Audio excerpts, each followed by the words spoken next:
Can you woo, woo, woo? What's good? What's good? Oh, man. All right, I've been there. What up?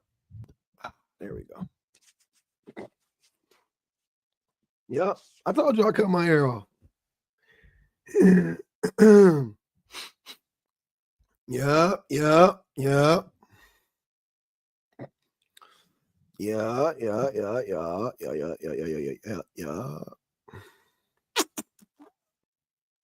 Thank you. Yep, I cut it off, man. My wife says she don't like me with hair, so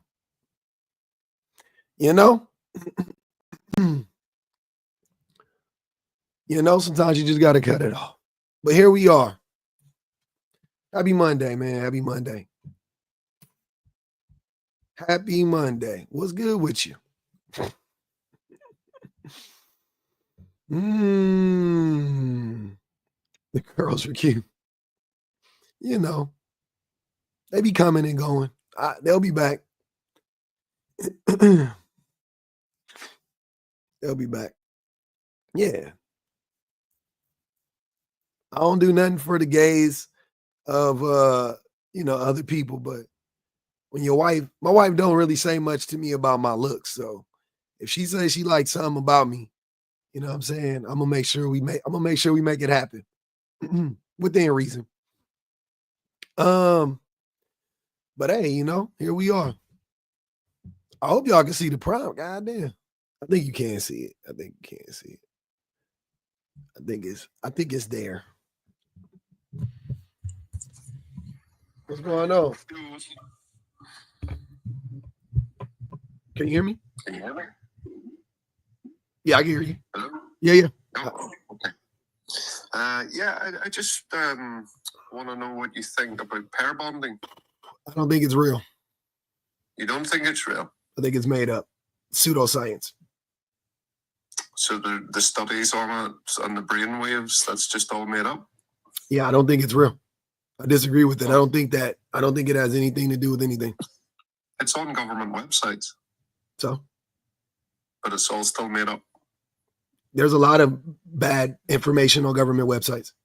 Okay, so what would you say that women with a high body count aren't mostly unsuccessful relationships, and what would be the cause of that? Say that again? I would say women with high body counts, they don't tend to be in successful relationships. So what would be the cause of that then? Yeah, the fact that you guys don't do any more research beyond the thing that gives you this confirmation bias is, like a problem, right? Because that's not research. I'm just I know. No, but there are other things that I could make inferences to, right? So a person with a high body count, a man or a woman, as a man that was very promiscuous at one point in time in my life, I can tell you that the vast majority of my behaviors stemmed from traumas that I had suffered when I was younger. So the manifestation of that, or one of the manifestations of some of that, or from that trauma, was this constant pursuit I had of validation, right? And the way that I sought validation. Hold on. Shh. Be quiet. The way that I sought validation at that time, one of the ways that I did so was by sleeping with as many women as I could, right? Like that validated me. So I can tell you that personally, I know that sleeping with a lot of people isn't actually the problem. It's why do you want to sleep with a lot of people, if anything, right? Which you don't bring up. You guys just go, oh, well, she slept with a lot of people. That's the thing that's keeping her from bonding or being in a healthy relationship. When in reality, the reason why she's sleeping with a lot of people in a lot of cases is because she herself was SA'd when she was a child, or she was abused when she was a child, or neglected, or whatever the case may be. That's the problem. That's the thing. Which there are studies, there are studies that talk about that. That's real science, not pair bonding. Okay, you've said a lot of different things now. I said the same thing. Really how conversations work. So trauma response for you then would just be to do the exact same thing instead of getting help for it, right? Or trying to get through it. No. Address what I said, because that's not what I said. No, but that's what you're saying. That's not what I said.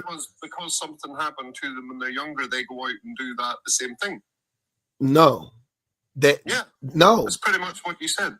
That's not the same thing. The same thing would be for them to SA another person. That would be doing the same thing.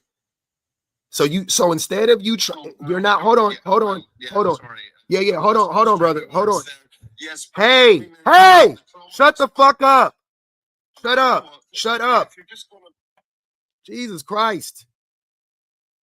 I'm just trying to help you understand. Hold on, brother. Hold on. You don't have a point. I'm just trying to help you understand.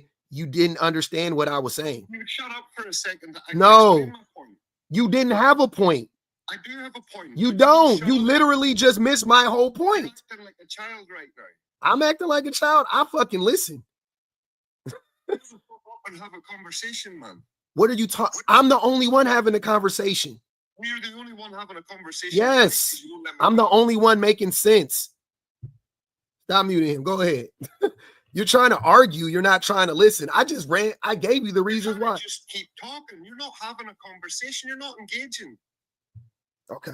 I didn't engage with you when you just said the sound of your own voice in your own life, apparently. Right. Okay. What I meant was, I didn't mean SA. What I meant was, in a trauma response, you're saying that they go out and sleep with a load of people. That's how they deal with it. That's how some people deal with it. Yeah. Yeah. Okay. So would you advocate for that? Would I advocate for them reacting that way? No. Yeah.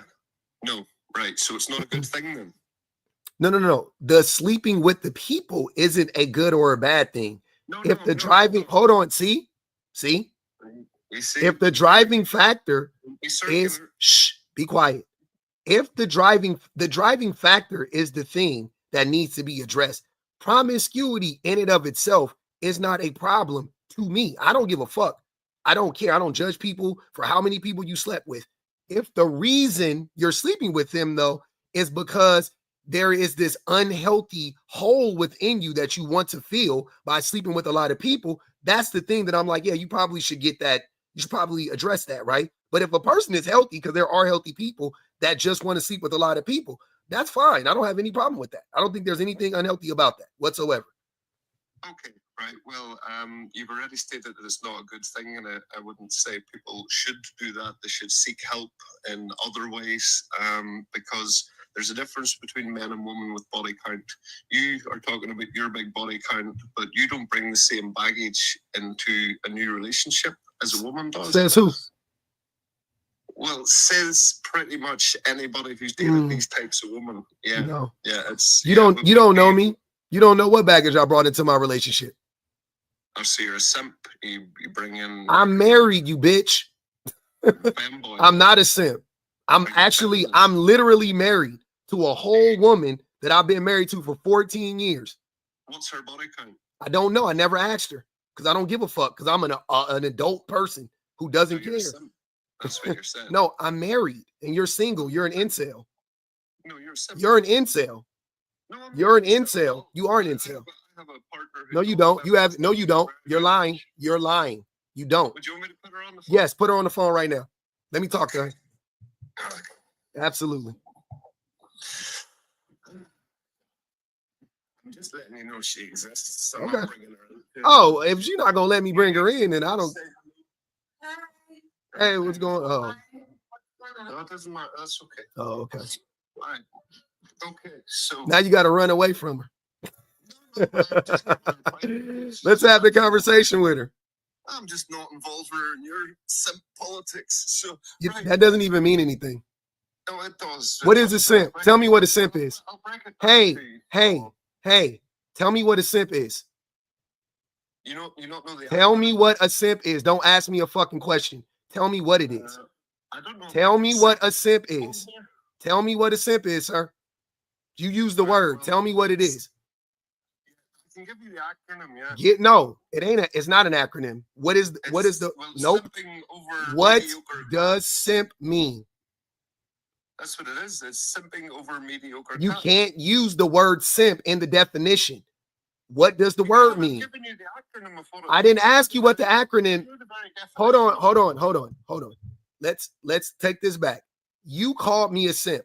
I asked you to define it.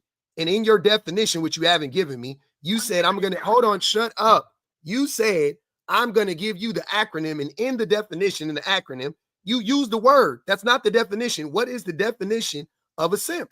That's all I'm asking you. Do you know the definition of it? It's okay if you don't. That's not what it means. That's not what, sir. You would still have to define the word simp because it's in that acronym. You fucking idiot. Define the word simp. Define the word simp. Define the word simp. Define the word simp. Define it quickly. Define it. Do better. It's somebody that just takes any type of 304 pussy. Nope, that's not a simp. Try again. Yeah, it is. Try again. Who's scared of a high value woman and just wants you. You don't have a high value woman. I guarantee you don't have a high value woman. I guarantee you. Any woman that would be with you wouldn't be a high value woman. I guarantee you. Any woman that's not. I promise you without a doubt. I heard your woman. She sounded drunk. I can already tell you right now, sir. I'm telling you, I'm telling you, you're not even from a, hold on. You're not even from America. You don't even know where the word simp comes from. You don't even know. You don't know the definition of it. You don't know where it came from. You heard it. Hold on. You have so let me get this straight. You have a woman allegedly, right? But you peruse incel, red pill, manosphere, online spaces while you simultaneously, while simultaneously you're living a double life, apparently, right? Because all your talking points are straight from incel boards, message boards. I didn't ask you because I don't care what your woman's body count is. See? But I asked you yours. You said I know, and I don't know. I've never asked her because I don't care. That's right. I don't care. No, you see what I'm saying? But your woman is drunk what time is it? It's late over there. So I give you guys a pass. Both you guys are probably drunk. I know it's late over there. But the reality is, hold on. The reality is though, you use the word that you don't know the definition to. Because you heard it you heard it somewhere. You don't even know what it is. Just like that study about pair bonding that you never read, that you just misquoted, right? Which I already know. Hold on. Yes, it is fake. But here's the thing. Hold on. Yeah, I disagree with it. But here's the thing. Many people, doctors disagree with it. What about the people that do agree? Then you can agree with it. I don't. That's fine. So give me your proof then that it's sir, give me your proof that you read it. Give me your proof. Give me your proof that you read it. No. Hold on. This is coming from the guy that I asked what the word simp was, and he couldn't give me the definition. So tell me. You couldn't give me the definition of the word simp, and now you expect me to believe you read a whole study on pair bonding. You haven't. All you did, you heard it in the same space that you heard the word simp from. You're a fucking dummy. You're a blathering idiot. You're a dummy. You don't know shit. You're a dummy. I'm not making an assumption. Hold on, wait. Also, assumptions aren't right or wrong, right? Assumptions aren't bad, good or bad. In my assumption right now, I am correct. You're proving it. No, you're not. I'm 100% correct. Sir, if you knew it, you would just tell us what it was. If I asked you what is the word simp and you knew the definition, you would say, oh, a simp is blah, blah, blah, blah, blah, blah. But you couldn't do it. Because you're a feminist and you're triggered, you won't take it. I'm feminist. I'm a feminist. Of course you are. Of course I am. And what are you? Your rhetoric's all. Hold on, wait. If I'm a feminist, right, then what are you? Oh, I'm an anti-feminist. Okay. And what is feminism? Feminism today? Nope, not today. See? What is the definition? What is the definition of the word feminism? The definition isn't true. What is the definition of the word? That's all I'm asking. Okay, well, it would be seeking equality and egalitarianism would not be feminism. Hold on, but seeking equity, not equality, right? Between who? What equality? What groups of people are we seeking? Hold on. What groups of people are we seeking equity and equality for? Well, it would be women, wouldn't it? Isn't nope. Feminism Nope. Yes, it would be. Nope. Because they say no, you're wrong. You shut up and you're wrong. No, you don't need to explain. You're so triggered, you can't let me talk. Hold on. You're wrong. That's not what it is. It is equity and equality for men, women, and children. It ain't for just women. It's for everybody. Again. You don't know shit. In this conversation you don't know anything. But wait. You don't know anything though. Stop your triggered self and just. That's projection. That's projection. Right. Can we talk about it now? Or are you just going to sit and? You don't know anything. You came to the right one. I'm not even saying anything that's feminist right now. I just asked you what the definition was. Ask your question. I asked the question, you couldn't answer it. So then I answered it. That's what happened. You're just answering yourself the whole time. That's the problem. Because I can't have a conversation with an idiot. No, but there has to be somebody up here that's semi-intelligent. It ain't you. And look, you're doing it again, and then you just keep talking. Who looks like the idiot here? You. Oh, dear. Right. To your simpies, minions, and the simpies. That's validating me. Mm-hmm. Yeah. So you don't know the definitions of these words that you're using, and you don't know, you've never read this study, right? So I'm just curious as to why. No, you didn't. What's the name of it? Quickly. What's the name of it? Who wrote it? Who did it? What doctors did it? What? Yeah, no. I know how to look stuff up. The .gov.uk website, and you can type in pair bonding. It's as simple as that. Okay. So you don't know who wrote it. Oh, okay. You don't know who wrote it. Okay. How did you prove me wrong? You can't have a conversation because you just presume you know the answer or what I'm about to say, and it's just stupid. It's just dumb. Mm-hmm. So is it safe to assume now that we've aired it all out that you are a stereotypical misogynistic man? You don't know shit. Stereotypical feminist. You don't. I know. I'm educated. You're not educated. Most I am. Start educated. Bet. Sure, okay. Bet. You want to bet? You want to? Hold on. What are you talking about? Hold on. Feminism is a failed rhetoric. Is it a failed rhetoric? Of course it is. Look at the loneliness pandemic in women, you fucking buffoon. Look around you. They're not lonely though. That's mean. That's projection. No, are they not? Yeah, look at you fucking fake laughing. Not fake laughing. Got him. No, it's men. There's a loneliness epidemic for men. Actually, in today's age, still think that feminism. Let me ask you a question. Hold on, wait. You're moving all around, right? You man, hold on. Don't unmute. I don't need you to talk yet. So you're moving all around, right? You don't know anything about feminism whatsoever, and you're sorely and sadly mistaken about an epidemic going on, a loneliness epidemic for women, when women are more likely to be in relationships if they want to be. Also, women are more likely to have meaningful friendships with people outside of their partners, men are not. Men are also more likely to unalive themselves after a divorce or after a breakup. Women are not. Like, what are you talking about? These are all the studies. Go on your uk.gov website and fucking look it up. Go on there, look it up. Right. So if women are so good at being friendly with now, you're moving the goalposts. Accept what I said first. No, let me speak. Accept what I said. This is how conversations work. No, they don't. Yes, they do. No, they don't. I don't talk to people like you in real life. Okay, so if women are so good at getting on with each other, why is the DV rate in the lesbian community the highest? You read that study? No, yes, I did. You read that study? I bet you. Tell me right now. I'll give you $1,000 right now if you can prove that you read that study. I swear to God, $1,000 right now if you can prove you read that study. Right? You ready? This is what I want. This is what I want you to do. All you have to do to prove that you read that study.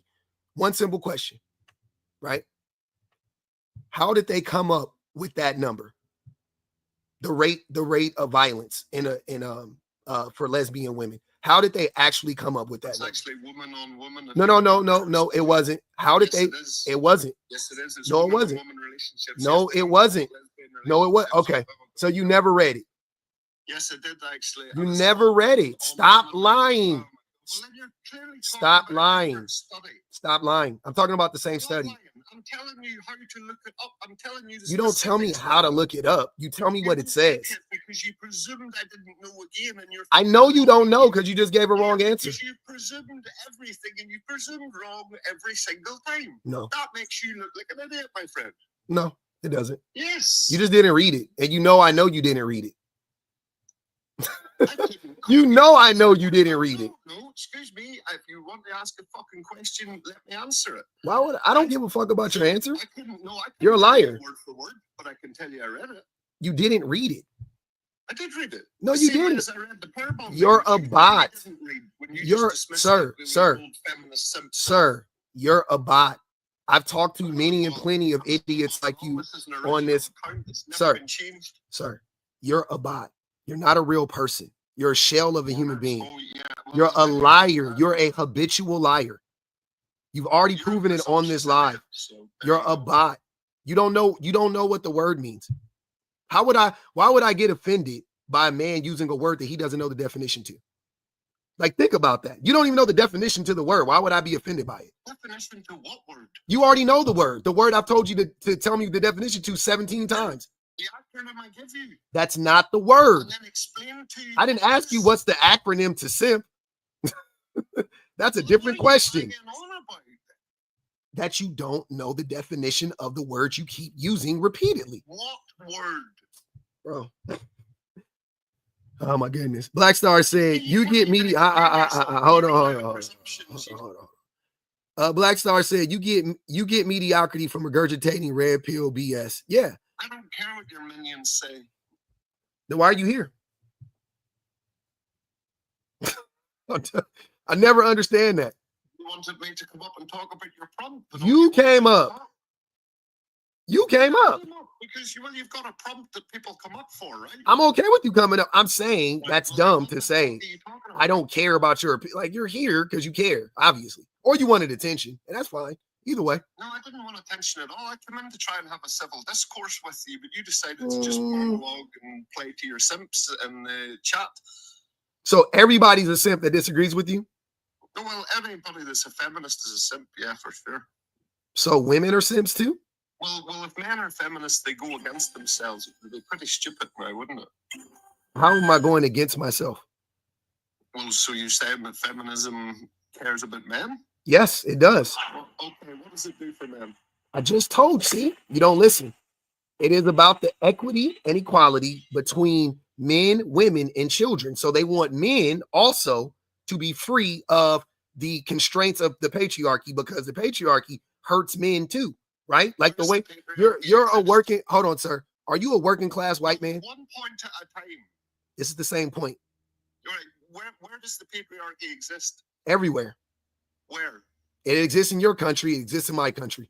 No, you see, this is where feminists get conflated, right? So conflated. That doesn't even make sense. Hierarchies. That doesn't even make sense. Yes, excuse me. A hierarchy is a patriarchy. Are you just going to keep talking every time I go to talk? Yeah, I am. Shut the fuck up and actually listen. Yeah, I am. Learn something. You're not going to teach me anything. You don't know the definitions to any of the words you're using. Well, I know a lot more than you do, buddy. All you can do is presume things wrong over and over again, and then use a different. Look, this is what I'm gonna do. I've never met anybody like you. Get a thesaurus and find a better word than presume, because it doesn't apply in all these instances. You're a wild man who can't let anybody have a conversation. Black Star said, "I'm speaking from experience, dumbass. I'm trying to help." I don't know who the fuck Black Star is. Don't worry about it. There, to be quite honest, so he can keep his opinions to himself. It's a woman. So the patriarchy only exists in force law, right? And why does it only exist? What the fuck does that mean? So you are learning something. You don't actually know what that means, do you? Right. So force law would be your police system, your army system, security, anybody that has to use force to invoke the law. right? So that's what force law is. So it's obviously going to be a patriarchal system because women can't enforce laws, can they? The same as your equalities bullshit. Because if men have to grant equality, how is it actually equality overall? And if you want equality of outcome, you're just an idiot. But if you're talking about equality of, say, you know, the whole pretend wage gap, which again, when broke down, is nothing but nonsense because men will, I'll not get into it, but you know, they'll move for a job. And, you're all over the place. Stop rambling. There's other factors in it, yeah. So I'm not going to get into it. Yeah, you don't know anything about it. Well, it all ties into the same bullshit, right? It all ties into the same lies. It's all under patriarchy and all this, right? But you can't tell me outside of force law where patriarchy exists in the planet because it's not patriarchy that makes decisions, it's hierarchies. That's the same fucking thing, you idiot. A patriarchy is a hierarchy. You see? Hold on, wait. This is what I'm saying. The patriarchy is a hierarchy in which men. Shut up. You don't know what you're talking about. The patriarchy is a hierarchy in which men are at the top of the hierarchy. That's what the patriarchy is. Hierarchy. That is where it is. Men are at the top of it.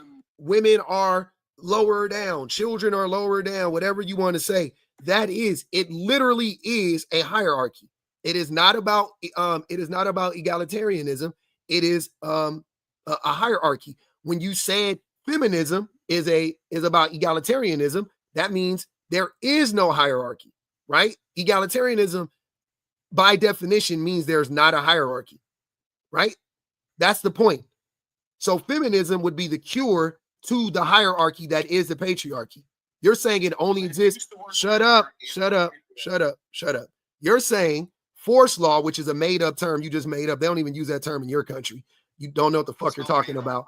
But laws, hold on, and everywhere, and you said, and here's a funny thing, is even what you said was stupid. You said force law only exists. You said force law, you said the patriarchy only exists in force law, right? So even by your own standards, it exists everywhere. Because where the fuck isn't there force law? Name a country. Name a fucking country that doesn't have a police system, some type of military presence, something like that. Name a country. So it exists every fucking where. Everywhere. Then how's it a fucking patriarchy? That's not what the patriarchy means, dummy. Men exist in the... That's not a contradiction. You're stupid. Women exist within a patriarchy. They just exist lower. They're on a lower level than men. The patriarchy doesn't say only men exist within this patriarchy. It just says men are here. Everybody else is here. That's all the patriarchy says. You don't know shit. It is literally a hierarchy. Because we're stronger, and if we really now you're making an excuse. First you just said women don't exist in it. Now you're saying because. Now you're justifying it. Which one is it? Oh, man, does it exist or doesn't it exist? All you do you know what? Listen, you have a good conversation with yourself because that's all you're doing right now. You're literally just having a conversation with yourself, and you're presuming everything. There goes that word again, out of context. Letting me say it. So that just makes you an idiot. Have a nice day. Yep. Prick. Cool. Got him. We got the crash outs out the way early. Clarice said, does swallowing the itty in words hurt? Oh man. I love it. There was no debate. But it was funny to hear him cry and whine. Submissive provider says, ask him about the history of women's rights where he's from. Irish women just now got access to birth control. Jesus Christ. I didn't know that. Sorry. I missed that. What a waste, man. But he is a prime example of how red pill ideology can radicalize men. That man, I mean, presumably, like he would say, is in a relationship with a woman, right? He's in a relationship with a woman.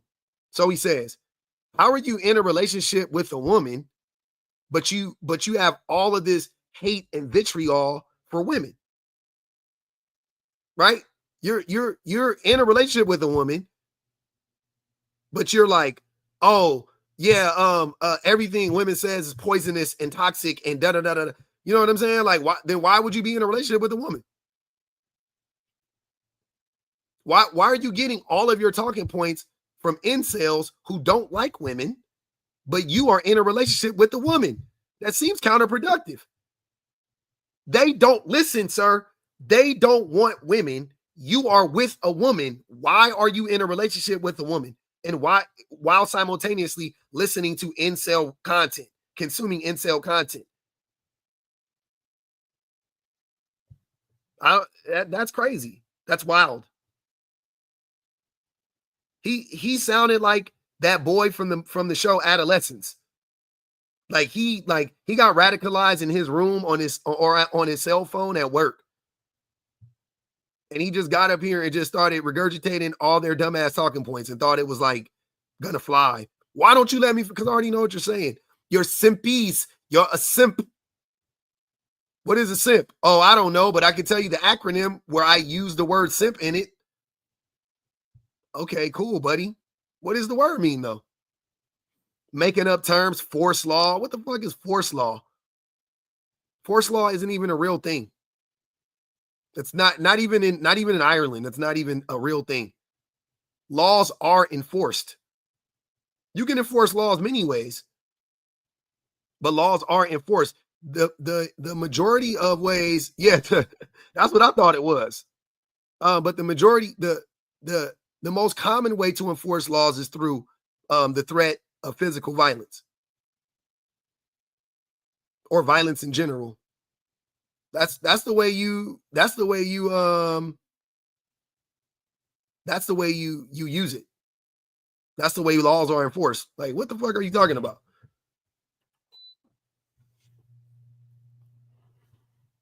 Just making up shit. So you don't know what simp is. Force law isn't a real thing. What else? Lesbians don't commit more DV in their relationships than men do to women. Men are significantly more abusive towards other men are significantly more abusive towards women than women are to women in relationships. It's significantly more abusive.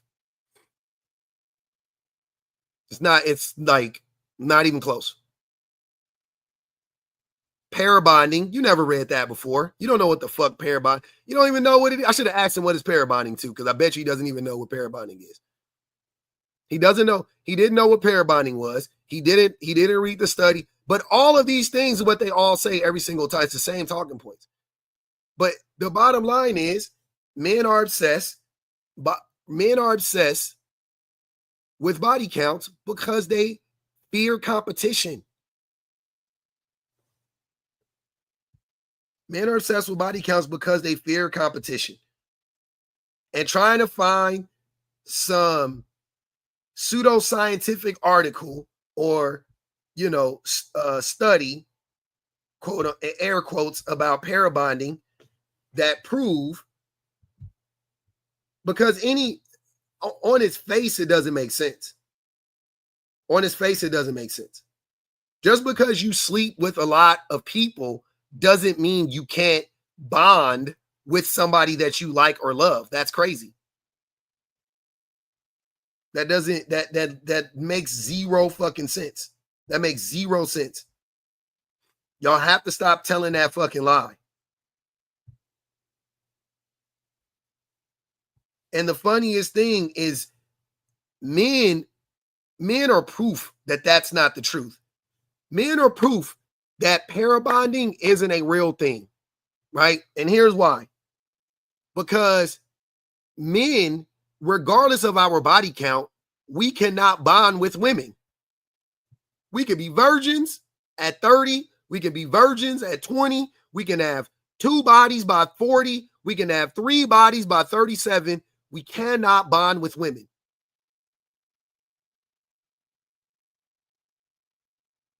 So what does pair bonding have to do with anything? If incels are proof.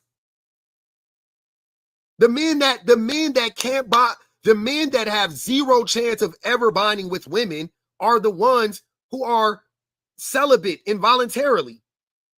The ones who don't get any action, who don't get any vagina. They're the ones who will never bond with women. They'll never bond with women. How is pair bonding real? That doesn't even make sense.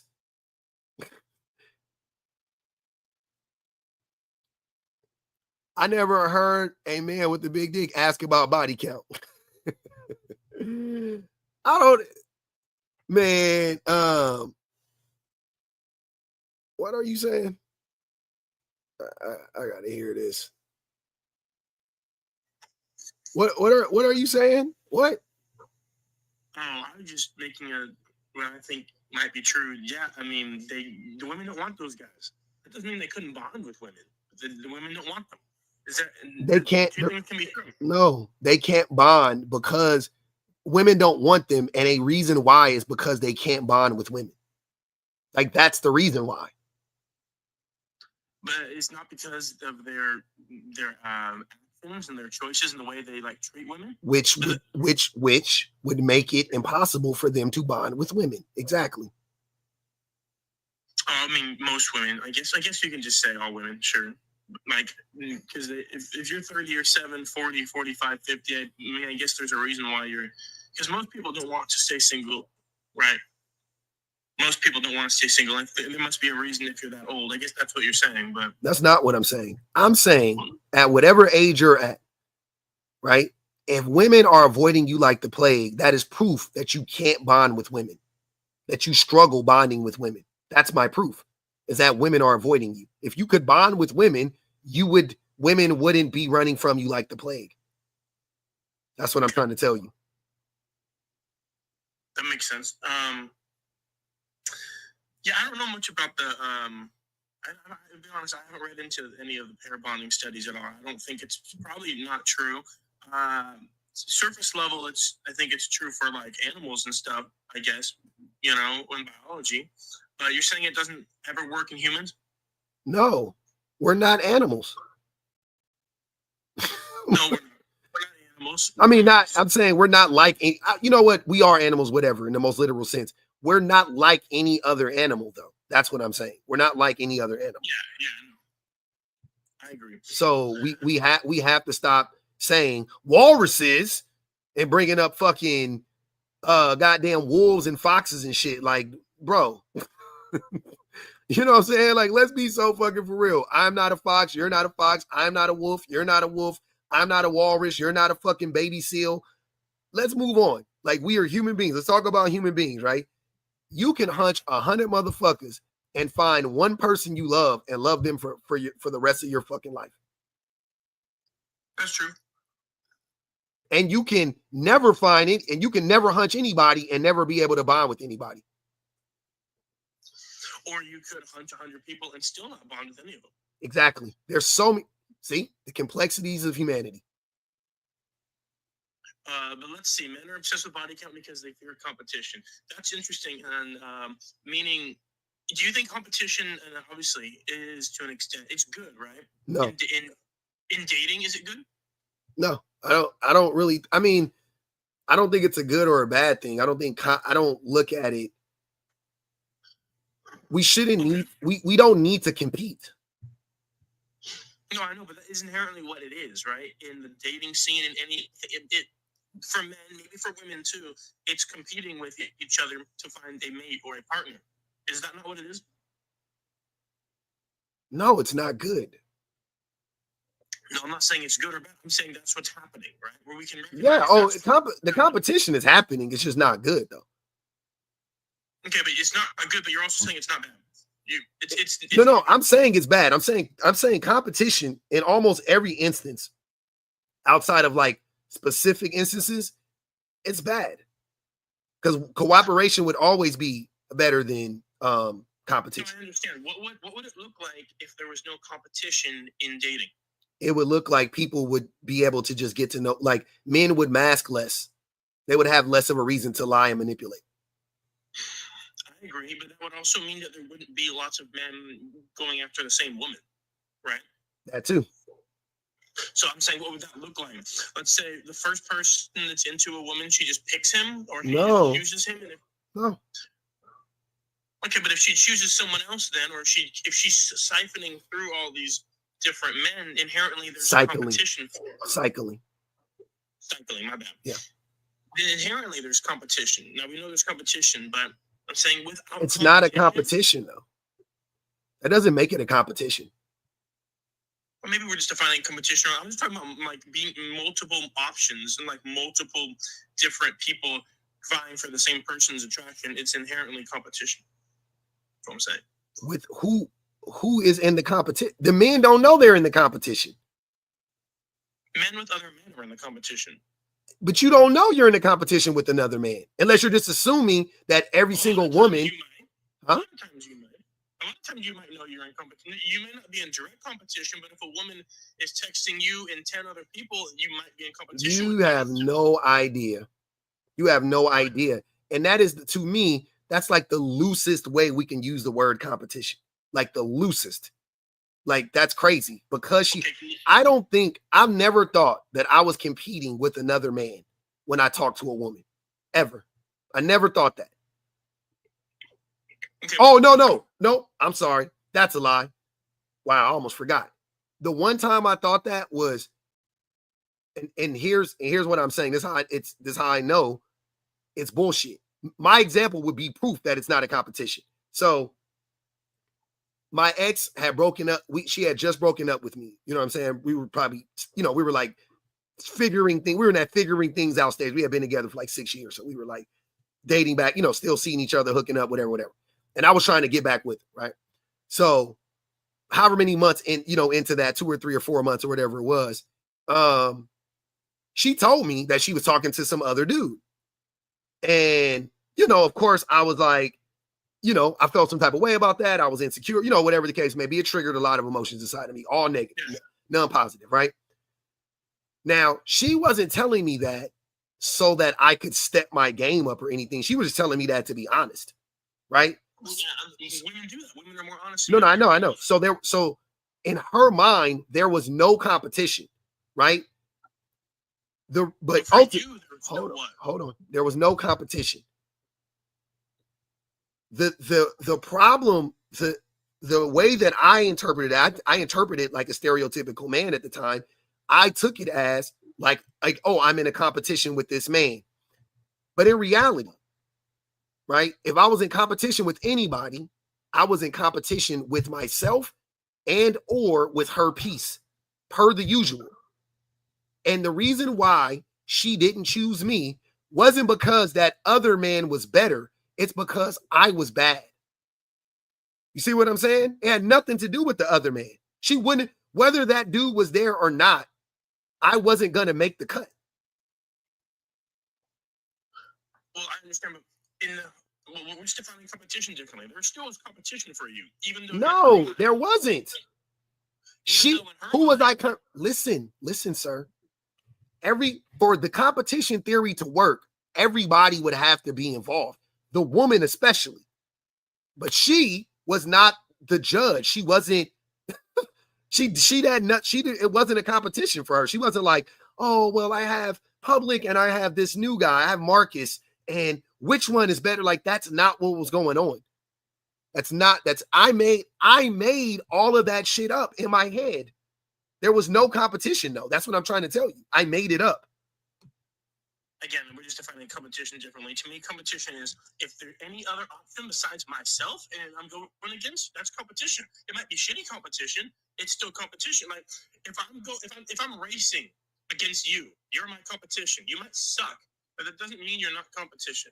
Like we're defining it differently. That's what I'm just telling you. It's more like this.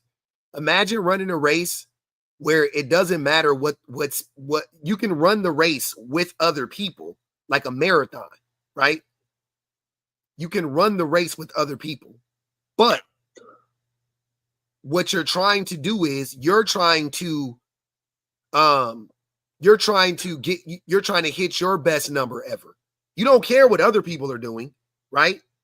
Yeah. You only care about you hitting your best number. You're in a race. There are other people running a marathon with you, though. You're in the same race, but you're not competing with them. You're competing with yourself, correct? Yeah, but in this situation with the woman, if you hit your best number and she still doesn't choose you, that still makes you feel you missed the point.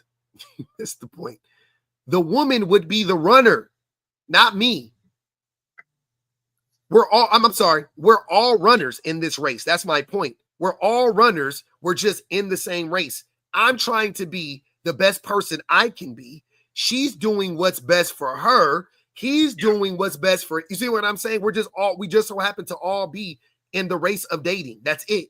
But I'm not competing with him, and she's not pitting us against one another. No, that's fine, but is she going to pick one of you two or not?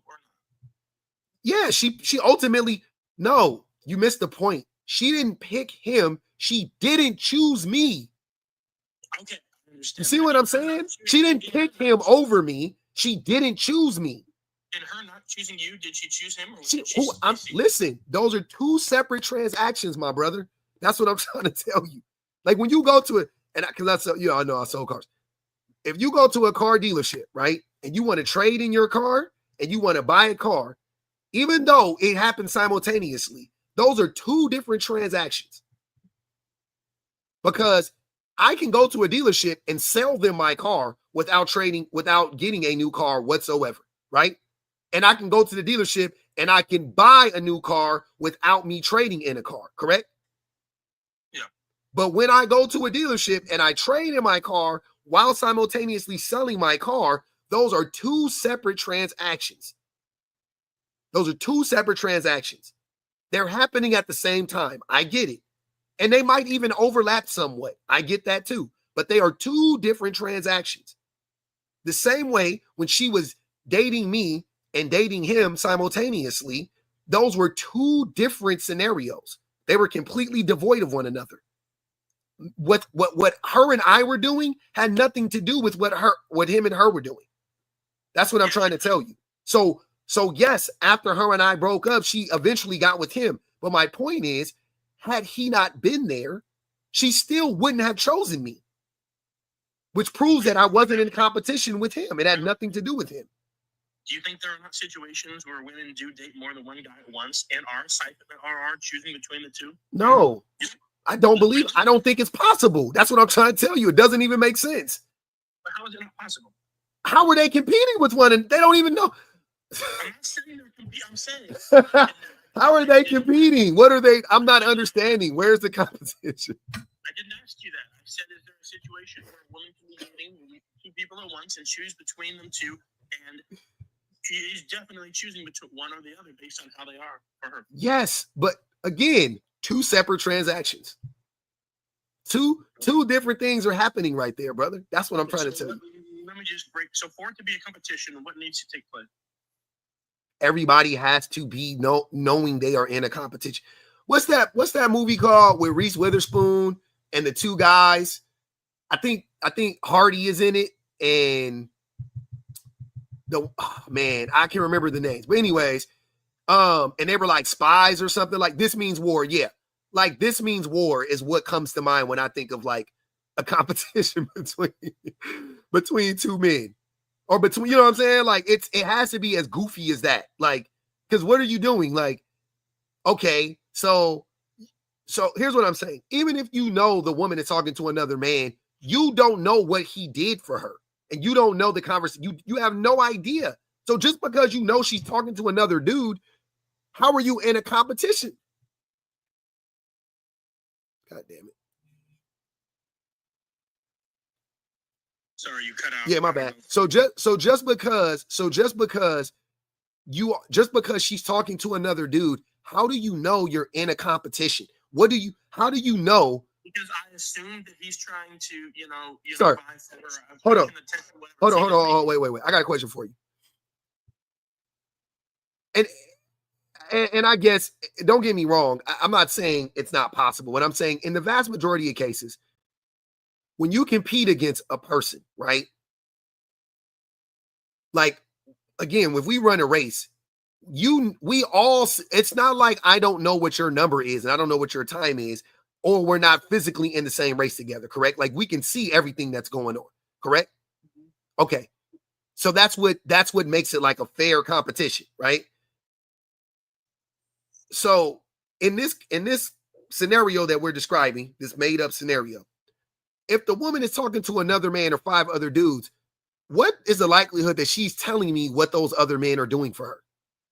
I don't think it negates the idea of a competition. Hold on, that's not what I asked you. What is the likelihood that she's telling me what those other? What is the likelihood that she's telling me what those other dudes are doing for her? I just answered very low. Very low. Okay, cool. So at that point, aren't I just doing the same thing that I would normally do because I don't know what the fuck those other dudes are doing? Yes. Okay, cool.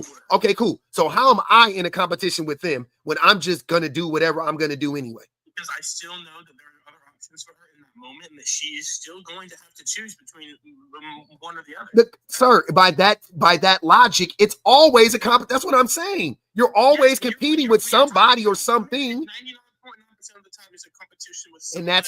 And that's why it's a lie. That's what I'm saying, because that's not how competitions work. That's what I'm saying. If that is a competition, if that's what you're defining as a competition, that's the loosest definition of the word in this context. It doesn't make any sense. I don't get it. Angel said zero-sum logic is all they know. Like it doesn't add up for me. I don't get it, bro. I swear to God. Like I don't know how to tell you this, but like that's just not how it is. Exactly. It just sounds like you're insecure if you think that as a man, which that's what I'm saying. When I was going through that for myself, with myself, like I was insecure. Like that was the only time I can remember in my adult life that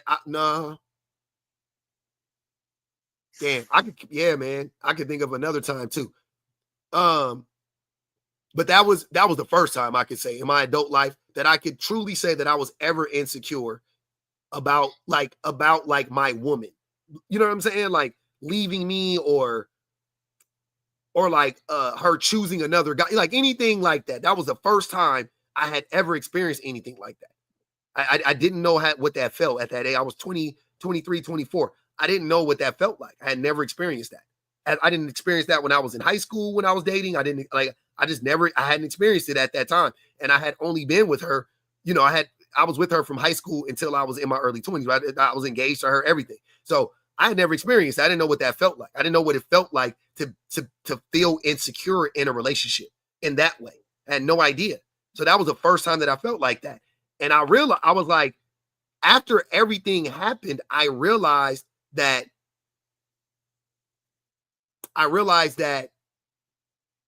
it didn't, like, once I processed everything, I realized that I didn't lose her to him. I lost her due to my actions. So I was never in competition with him. That's what I'm trying to tell you. Yellow Chick said, when you compete, there is a guaranteed winner. Yeah. Like that's all. I think that's really what I want to like convey here the most is this is me, 4 or 5 years after all of that had happened or whatever. I ran through the whole, like, all this, the progressions of disappointment and, all that stuff of a breakup or whatever. Right. And at the end of it, I came through the end of the tunnel and processed it fully. And by the end, I got to the point to where I was like, I have to accept everything that I did. I don't see it one. I'm gonna check it right now. I didn't recognize that I did anything. I didn't recognize that I didn't do anything. I didn't recognize what I had done. I wasn't willing to accept what I had done. When I got to the place where I was willing to accept what I had done is when I realized that I was never it was never about the other dude. It was never about him looking better than me or smelling better than me or being more educated than me or being taller than me or being shorter than me or buffer than me. None of that mattered. She never would have looked at that guy had I not let her down. She never would have considered that man had I not disappointed her. And then it wouldn't have been a competition had I gave her the space that she needed you know what I'm saying, in our breakup, which I didn't because I was like trying to get back with her. You know, that's why I can't even blame her. Like she was like, you know, she was torn, I'm sure. But had I really just been like, cool, I'm gonna let you do you. And if you know what I'm saying, what whatchamacallit, like Maxwell said, if I can't have you, let your pretty wings fly around, I should have let her go. I should have let her fly. And you know what I'm saying? If it was meant to be, it was meant to be. But I was insecure and I was like, I gotta get her, I gotta keep her. If she leaves, she's never gonna come back. Like I knew, like that's what I felt. And that's what ended up happening. But that was all me. That had zero to do with that really. And in all honesty, that didn't even have anything to do with her when I really think about it. Like that wasn't even like, of course, I gave her no choice. I really didn't leave her any other option rationally. If she would, her being a rational human being, she had no other option but to break away from me. See what I'm saying? So why would I say at any point in time that I was in a competition with some other dude? That would be very dismissive of what really was going on at that time. To be like, oh, it was him. No, it wasn't him. Go ahead, brother. So what does the okay. Hold on. Hopefully you can hear me because it paused again. What does the prompt mean? Men are afraid of competition. If in most cases they're not competing, or that's not the way we should look at it, what's the prompt mean?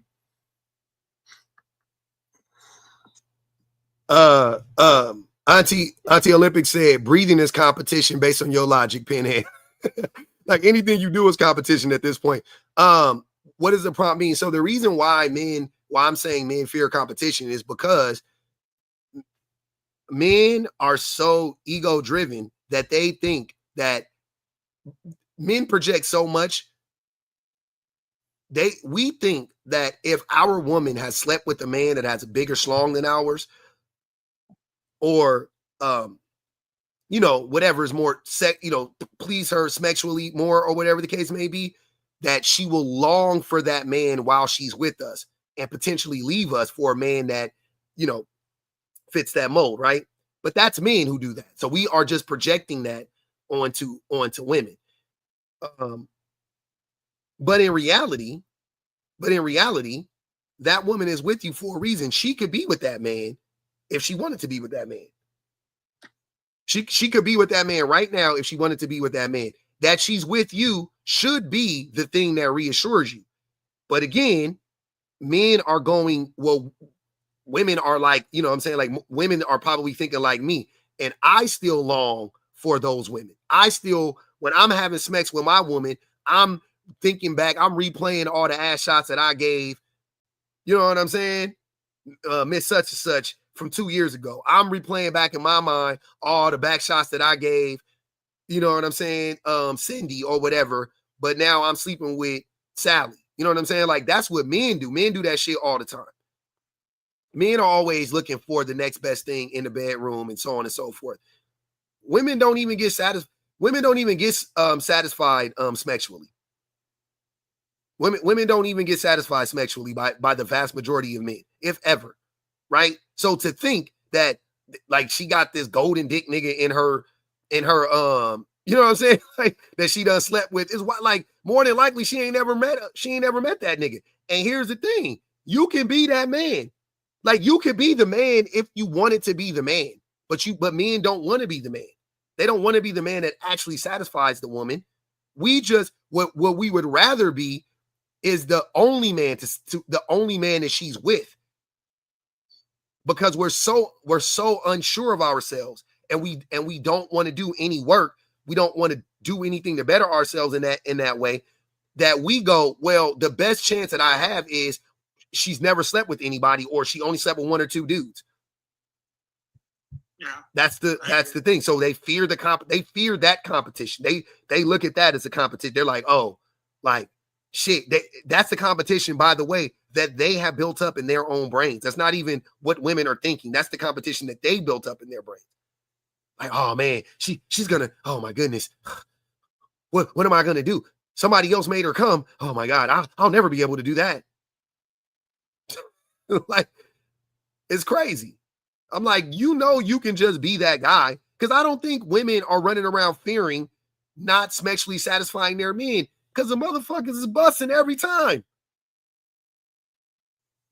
Every time we lay with her, we busting. So what the fuck? Every time.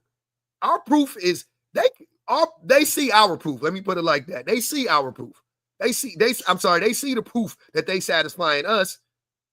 So even if you wanted to lie, you can't even lie about the shit. Even if you wanted to lie as the man and be like, oh, it wasn't that good. Based on you going to go get that napkin and wiping that shit off my back and my leg and you know what I'm saying? Like that, what are you talking about? Then why did you need that napkin then? If you so dissatisfied, how you shoot that shit over my shoulder? It's some on the headboard, nigga. You missed the spot. But you not satisfied? That's crazy. That don't, you know what I'm saying? Women know that that's not the thing that's I think a lot of women understand that men are insatiable. And it's not about actually being satisfied in that way. Like, that's not the thing that satisfies us for the most part. Our thing is numbers. We're obsessed with body count too on the flip side, but we're obsessed with us accumulating as many bodies as possible. See what I'm saying? We that's where we get our satisfaction from.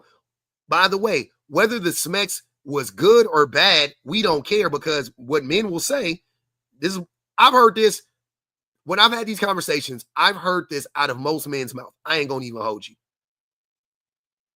The best vagina is new vagina. Not the best vagina is the best vagina, the one that actually satisfies me the most. No. The best vagina is new vagina. I'm hoping that you only hear that from single people, but I know that's not the case. No, I hear that shit from married men, from single. It don't matter.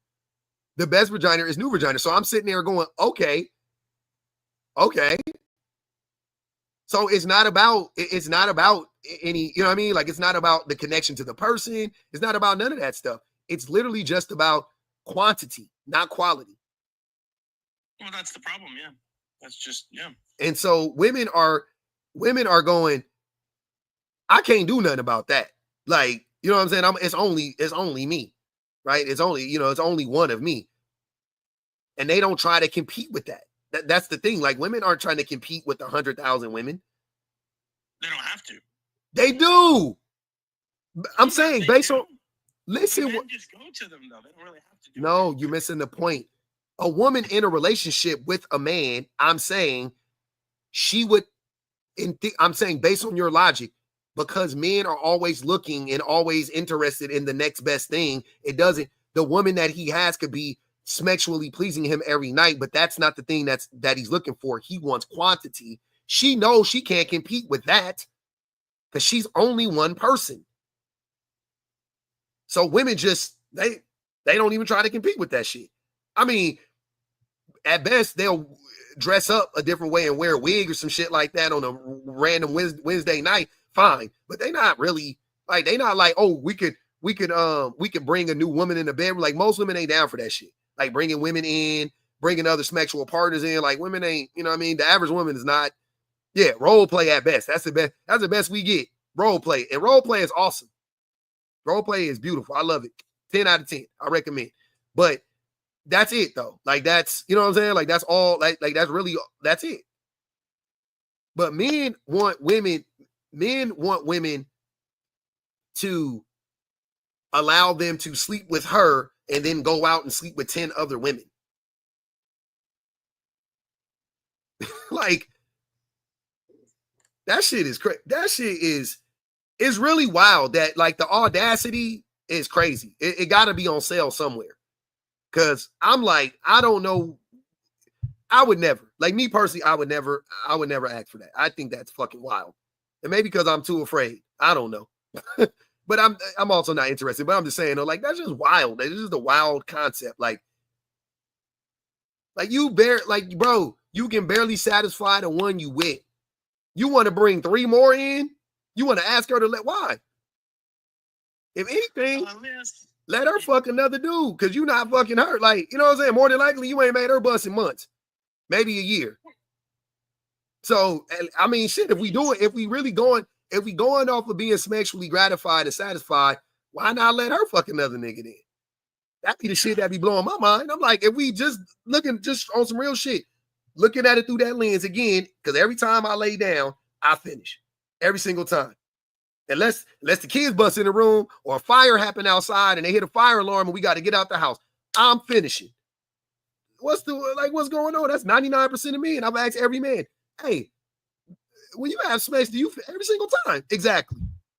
Have you asked your woman? Oh no, I never asked her. I never asked my woman. I literally had men up here. Anybody that's been in these lives before, I've asked men straight up, hey, when was the last time you asked her? Oh, I've never asked her. Have I said what? Never? You've never asked her? Wow. Okay. That's the difference. They don't have to ask us. My wife still asks me, was it good? Which is, I think is funny because I'm like, nigga, you didn't, I just shot the shit across the room. Like, was it good? Yeah, nigga. Hell yeah, well, it was great. I'm Tony the Tiger in this motherfucker. But men don't never ask women. Your favorite irritation said they'll fuck around and do worse than their quote unquote competition, then turn around and call you the problem because you didn't pick either. I was just saying, 2-0 pub for the visuals of the cum shot on the headboard. Hey man, we all grown here. All right, go ahead, Pan. No, I don't know how much there is to respond to. I agree with it. And anything that I could respond to, I would just be accused of like niche picking apart shit. So it's not really anything that you're saying that's wrong. I agree. I'm just listening to you. Really. What up, Shani? Hey, public. Chilling. How much to end this live? Because I'm sick.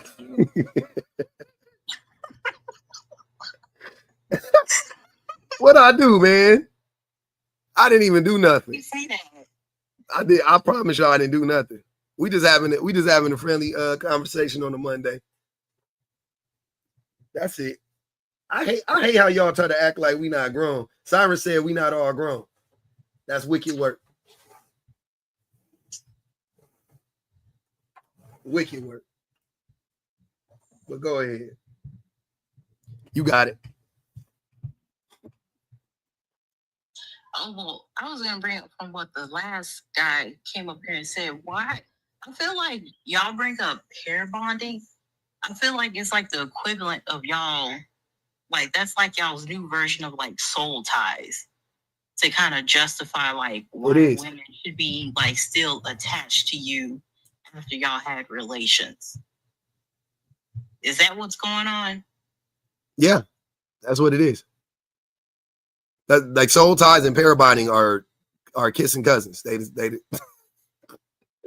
them motherfuckers is, you know, yeah, same shit, same vein. And that's why it's pseudoscience. Because it remind me of that. I hate bringing Future up, but it remind me of a song that he made.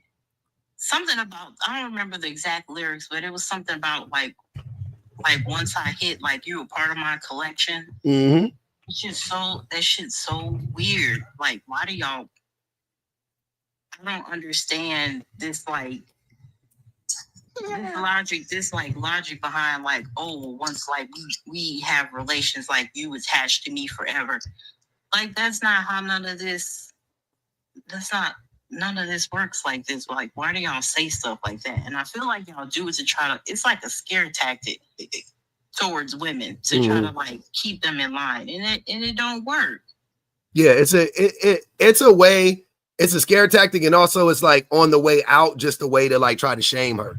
Like, see, I manipulated you the whole time. But men don't understand that when you say that, then you justify the way that she feels about you in that moment. Like if she felt like you was a loser, and that's the reason why she's breaking up with you, right?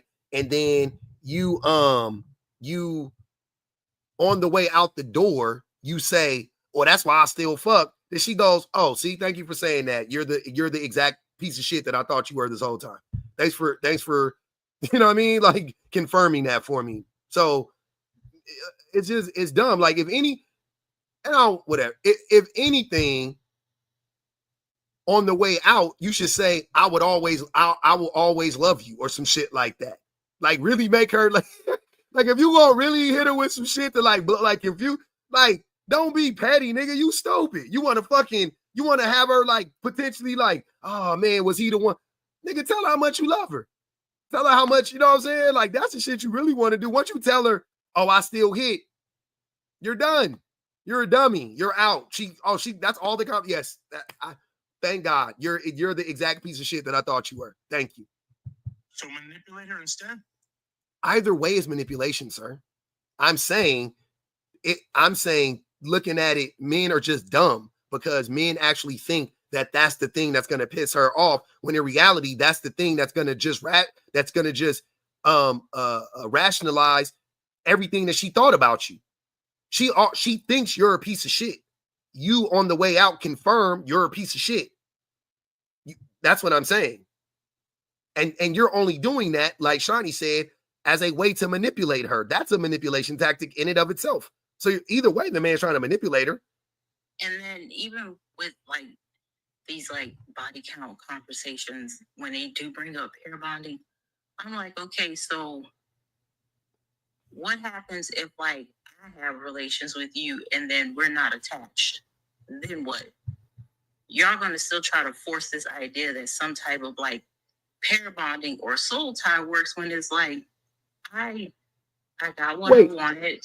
Wait, don't they Shani, don't they contradict one another? Because don't they say like women, the reason why women can't cheat with women, why it's worse when women cheat is because women can't just sleep with the man and not catch feelings? Exactly. But it's a different, like, I'm just saying, I ain't trying to put all my business out there, but yeah. Y'all be switching up when somebody like me be sticking to the terms and conditions that this is just casual. We ain't trying to turn this into nothing more. And then you get upset that I'm actually keeping it casual. Like, okay, we did our little thing. Okay, I'll see you next time. And then you sitting here upset that I'm not catching feelings. I'm sticking to the terms and conditions that I thought we both agreed on as far as like engaging casually. So why all of a sudden you trying to bring up this pair bonding stuff?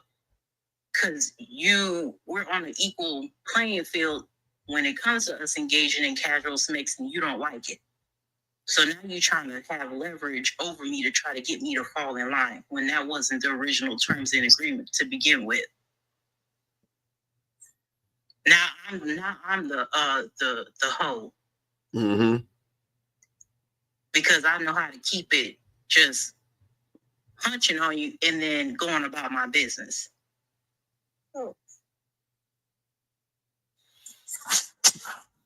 Do you guys have conversations like this with people in real life? Because I feel like, I mean, I know this is true, all this, but I don't know how many people, like, for example, a man sleep with a woman and like how many actual, times she's going to try and like make her feel bad for leaving it because about pair bonding, etc. I don't know like how often that really happens. No, he's bringing up, do people actually like bring this up and shit, that baby scared. That baby scared the shit out of me. He's please. I don't know why that baby scared the dogs. That baby scared the shit out of me. Woo, shit. My fight or flight was triggered. I was like, oh shit. Mello said pair bonding was not invented by men. Who told you that? Who invented it? I mean, pair bonding is basically, to me, soul ties, pair bonding. It's all. No, not to you. You said it's not invented by men. Who invented it? Who came up with the term? Because they didn't invent it. It's like saying who invented voodoo. No, it's not. No, it's not. It is. It's not. Pair bonding was actually who was the first person that studied it that coined the phrase, Mello? That's what I'm asking you. My point is for somebody to study it, which means it already existed. Somebody believed in it enough to where somebody had to study it. Who studied it? Okay. I don't know, man. I'll sit back and I'll read about the history. It was a man. It was a man. And it happened in the 1940s. It was a man. So he created the term, not the actual. He coined physical act. What do you mean the physical? The physical act existed already. That's my point. There's a lot of people that believe once you become one with a person, that person's part of you. That belief wasn't created by a man. That's a societal belief. Pair bonding, soul ties, that's a societal belief. Sir, You can't. I don't think you know. I just want to be clear. The concept of pair bonding in nature, like the study of it, a man started to study it, first and foremost.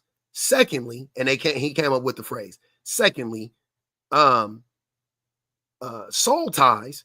I don't know where soul ties comes from. That's also not something that just was created in society. A person or maybe a small group of people came up with that. And I can almost guarantee you the only people who push this idea of once you sleep with a person, you're bonded to them forever are fucking men. Even though we don't believe it, I'm saying we push it though onto women. Only men do that shit. Why would women don't even believe in that shit? That don't even make sense. Public. I just got off alive. Women definitely believe in soul ties, especially religious ones. So don't run there. Women in general, hold on. More than you are. Hold on. And you don't know half of the stuff they talk about. Women in general, again, don't believe in the idea of soul ties. That's fucking voodoo. Women in general, which again, I said women. You said religious women. Okay, cool. Fine. But women in general don't fucking believe in soul ties. That shit is stupid. I didn't say there's no group of women that believe in soul ties. Okay, that's your belief. I hear a lot more people in a lot more places talking about soul ties. A lot of them.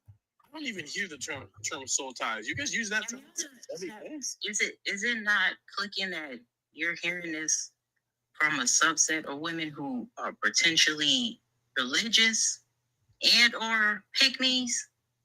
It's not women as a whole. It's a certain subset of women that say stuff like that, and they're pick-me's. And we don't listen to them anyways, because their logic is just as flawed as the men that they be chasing after. So what are we talking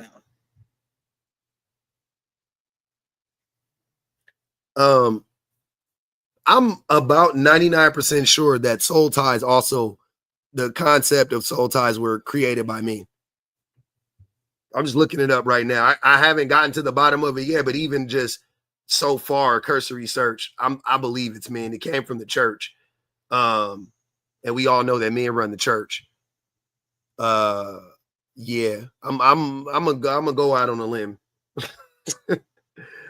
And it came, yeah. I'm about 99% sure it came from men.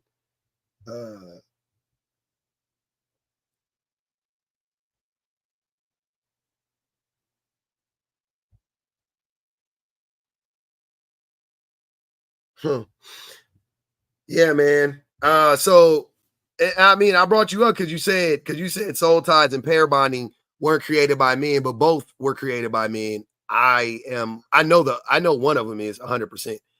I know that I know for a fact pair bonding was created by men, the concept of it. And soul ties, I'm 99% sure that it was created by men. Black Star said, I bring scissors out for that soul tie shit. What up, No Rats? Hi. I just wanted to say even animals that are considered monogamous also go outside of their relationships. And also, for soul ties to exist, I need for you to prove to me that a soul exists. Oh. I need you to prove to me that air exists. No, you don't know. We air does exist. Air exists. We know air exists. There's scientific what? Scientific data that backs that. You want me to prove? Hold on, wait. You atoms in the air have been. Hold on. Mello, you want me to prove that you air exists? Stop breathing. You see that? Hold on, I'll do it again. I got something. See that? That's air. Air exists. I don't necessarily agree, but that doesn't prove air exists. I don't necessarily agree. So how did I do that? Because when we're talking about proof, we're talking about 100% physical proof. That's 100% physical. What the fuck are you talking about? head if you don't believe air exists. I mean, it's that simple. Like, if you guys need to know that air exists, simply stop breathing. Stop exercising your diaphragm muscle and see how that works out. My whole point is a lot of people believe in stuff. No, like your they, whole that point they is that can't you don't see, know what you're talking such as about. air. That there's no But we such can thing as a soul. There's no proof. You that can't a soul see air. exists. You So definitely in order for you, we have scientific proof that air exists. So in order for you to get around answering the question, you had to come up with something. You had to pull something out of your ass to say. If No. a soul tie exists, then you have Show to me prove air that soul right now. exists, Show it to because you me. cannot have You a concept without something to base You that physically concept on. cannot show me air. You can't physically show it to me. You don't physically show me air. I just see something falling off of your hand. So you're not How is that? showing me air. Are you thinking I'm doing that through telepathy? How do you think I'm moving this? That's what I want to know. You can turn your hand upside down. I know I got obviously my hand is flat. I'm saying, Look. it's gonna fall. My hand is flat. Hey, Pub, if you blow up a balloon, what do you put inside that balloon? Air. Oh, Helium. helium is a gas. Yes. Hey, I didn't say it didn't exist. I was just the way y'all we can't, and also we can't see air. Have you ever seen a tornado? What about in Arkansas? We had a bad one the other day. Have you ever have you seen a I tornado? didn't see it, but yeah, I mean, I know what you're saying. Mm-hmm. Have you ever seen? When it's cold outside and you're breathing out, Yeah. what do you see? Well, that's carbon, but it's the same shit. Yeah. It's condensation, but it's still air. Yeah. The air is what causes the condensation. Yeah, I get it though. I'm just curious. I'm just the way that this turned into to Science 101. Well, no, because she's the one that broke out souls. No, Which was we're fair. talking about soul ties. What is a soul tie? It's two words put together Ma'am, describing well, the concept. bro, What? You grow up, okay? So She you're asking dumb. what are soul So you're ties? dumb, Grow up. and you're Either trying you to believe in talk about a religion concept that you or cannot you don't. prove. She just did. Hold on, wait, Mello. She just I don't debunked. argue religion. I know exactly. So don't bring up soul ties, right? That's her point. She's saying you would first, to prove a soul tie is real, you got to prove that a soul is real, which you couldn't do. Just because Public, do you believe in souls? No. But the whole time until she got up here, were you operating under the assumption that you did? Because you were talking about soul time. What? Until this woman got up on the panel, I didn't know if you didn't believe in them, because you're acting like you do believe in them, because you're having the discussion. What? First of all, this how I know your ass don't be listening, because when I came up here, I brought up, is pair bonding like the modern day title of like soul ties? That's how we got into this conversation, because neither one of it is rooted in logic. It's just a manipulation scare tactic to try to get women to fall in line, and you're using sex as a way to do it. That's where this conversation originally stemmed from. He didn't say anything about believing in it, because none of this shit makes sense. That's the whole point. I literally said pair binding is fake. When the first guy came up here, he said, "Oh, have you read the studies on pair?" Which he had never read. And I was like, "Yeah, that shit is pseudoscience." He was like, "Oh, it's on a government website." And I was like, "It's a bunch of bullshit on government websites." What are you talking about? Right, that's why I said even animals that we consider monogamous or pair bonded in the animal kingdom also practice infidelity. Many birds, beavers, there's many animals that we consider pair bonded that mate for life that still practice infidelity, so that the whole shit doesn't exist. Hey, no rads. I heard like, oh no, never mind. I'm getting confused with something else. Like I'm getting confused with like cucking or whatever. Nigel said, all I'm hearing is men don't deserve to touch me. Grace Under Pressure, Resilient by Design said, W in the chat for Mrs. Cedar. Dubs in the chat for Miss Cedar, man. Antoine said, Public, did you say that you dress up like amateur wrestler with the helmet to role play? I did not say that, but I would. If my wife wanted a wrestler, I'll be a wrestler. I'll be the 1, 2, 3 kid. Y'all don't remember old school wrestling. Look up the 1, 2, 3 kid. Akiko said, "Oh, can he please stop breathing and spare us. God damn, they said they want you to unalive yourself, brother. Spoke asking people to unalive when you disagree with them is Spoke said the only ones who actually become damaged, so they can't quote unquote pair bond are men. They lose ability to have genuine relationships from prawn and misogyny. Think we meant corn. Courtney said, I've never heard of pair bonding before. Is that some Omega version? If you don't know what that is, don't Google or you'll be traumatized. Tonight'll say you can't see God either. He gonna say you can see God in the way a woman walk. All right, go ahead. Oh, Catch Me Outside said, I can't believe we talking about air. What the fuck? It's Monday, y'all. It's been a long weekend. And just to be clear, I wasn't telling anyone to unalive themselves. You involuntarily breathe. So while you can stop yourself from breathing, eventually you will pass out and your body will take over and you will continue to breathe unless there's something obstructing your airway or you've done something outside of your body's normal functions like derugs, you will continue to breathe. Just to be clear.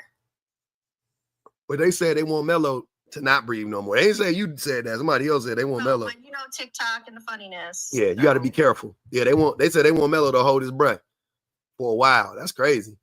Yeah, no, don't do that, Mello. If you don't want to, don't do that.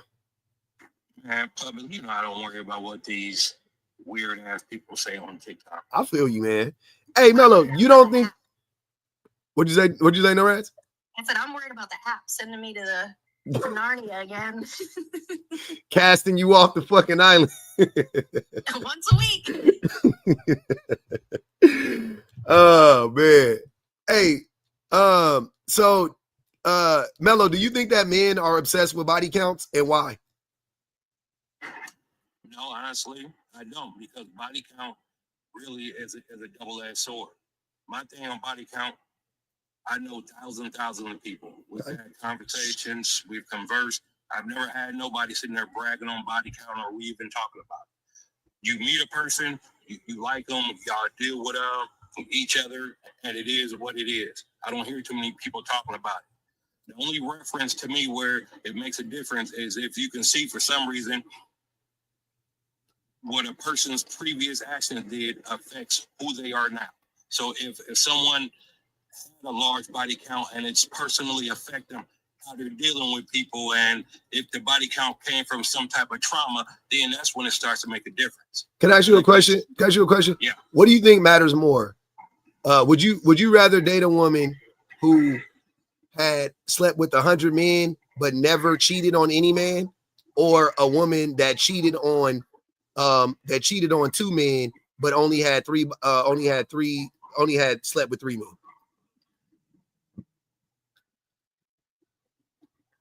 I turned down both of them. No, you got to choose. I mean, I don't know, man. I mean, I don't really want her. This is a hard decision. I mean, it is, because I always look at it deeper, Pub. I don't look at. You always look at it deeper. My dick. Get the fuck out of here. You what? You are not looking at this deeper. This is so fucking easy. The reason why I'm asking you is because of what you just said. You said you're basing it on their prior actions, right? Like the past could dictate the future, could show you what the future, predict the future. Okay, cool. I'm saying a woman who slept with 100 dudes but was honest and just slept with 100 men, never cheated on anybody, none disrespectful, versus a woman that cheated on 2 men but only slept with 3 men. Which one would you be less trusting of? I mean, I would be less trusting of the one that was dishonest and cheated. Exactly. So I would also worry about the one that was sleeping around with all the men, because why? I would wonder why. No, I know. Oh, okay. You're saying what drove her to do it. Fine, that's fair enough. Yes. That's fair enough. But the question with this, what'd you say, no rats? Quest for an orgasm. That's just trying to find somebody to scratch that itch. Akiko said, oh no, wait. Akiko said, that's not what I meant, Pub. Damn. I think she was saying she wanted you to shut up when she was telling you to stop breathing. That's what she was saying, by the way. not to physically cut your oxygen off. Tonight said, is pair bonding what they do on Steven Universe? I never seen that before. Akiko said, I don't understand men that don't want an experienced woman that could rock their tiny little world. Make it make sense. I feel like that's another thing too, right, Pub? Like men are obsessed with women being quote unquote good in bed and knowing how to do things, but also want women who have low to no body count. Like, how do you expect people to know how other people's bodies respond to things without experiencing that? Like, it's a learning process. Even people who get married and have not engaged in that outside of marriage, like that's their first time, like the shit is awkward as fuck, and they have to learn like how these things work. Like, you can watch stuff and you can talk to people, but it's not the same until you're doing. Yeah, you definitely need that real world experience. When you are in a relationship with a person, like, you could become proficient in smexing and only be with one person. You don't need to sleep with 10 people. You know what I'm saying? Like, I would believe, to be honest with you, I don't think just because you slept with a bunch of dudes or a bunch of women that you actually know how to fuck. That's not my assumption. You know what I'm saying? Like, if you was like, I've been married for 15 years, I would probably think you know how to fuck. I'm like, you been fucking for 15 years? All right, consecutively? Bet. You probably know how to fuck.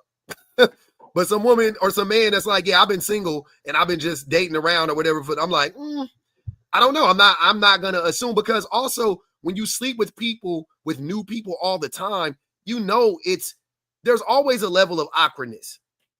Because you know what I'm saying? Like, no matter what, the comfortability isn't there.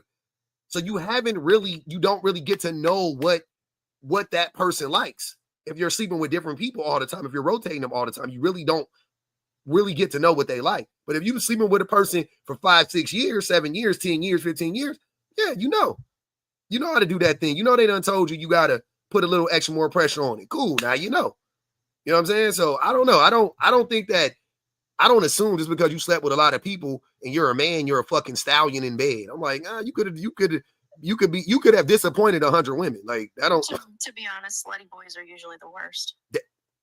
And there you go, because they're the least likely to care about about the woman getting hers.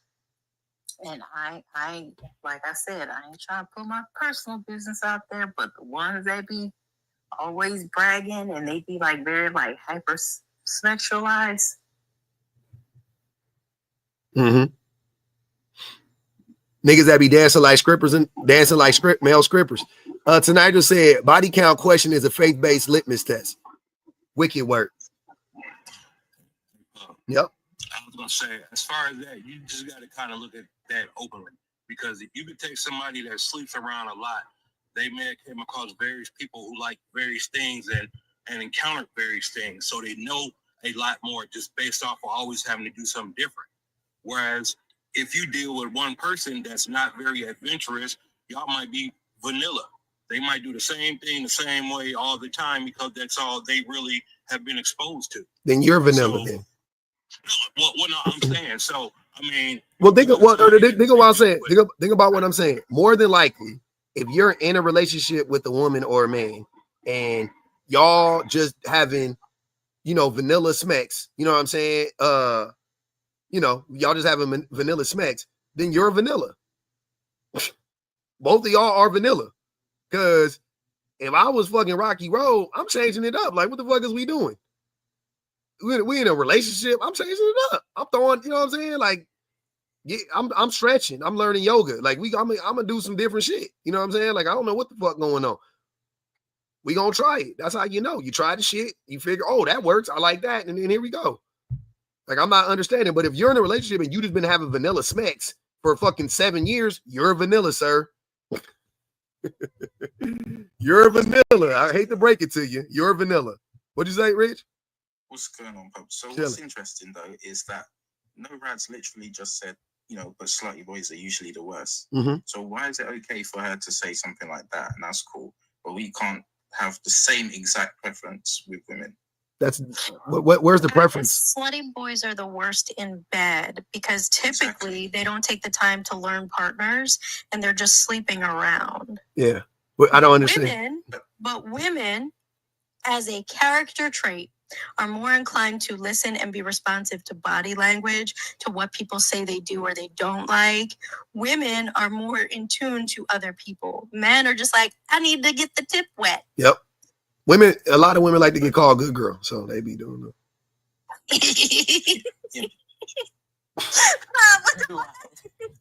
finna end this live because I done had enough. I'm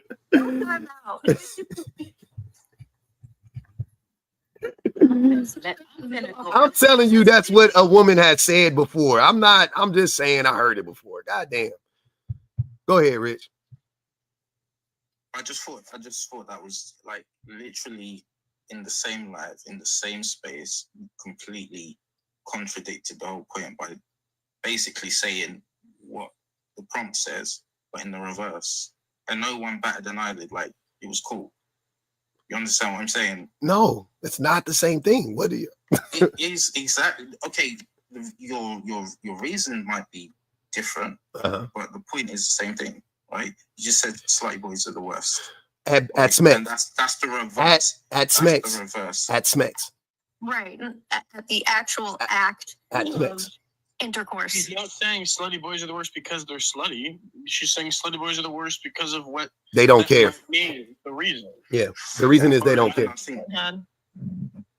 Never thought I'd say that, but yes, that's exactly it.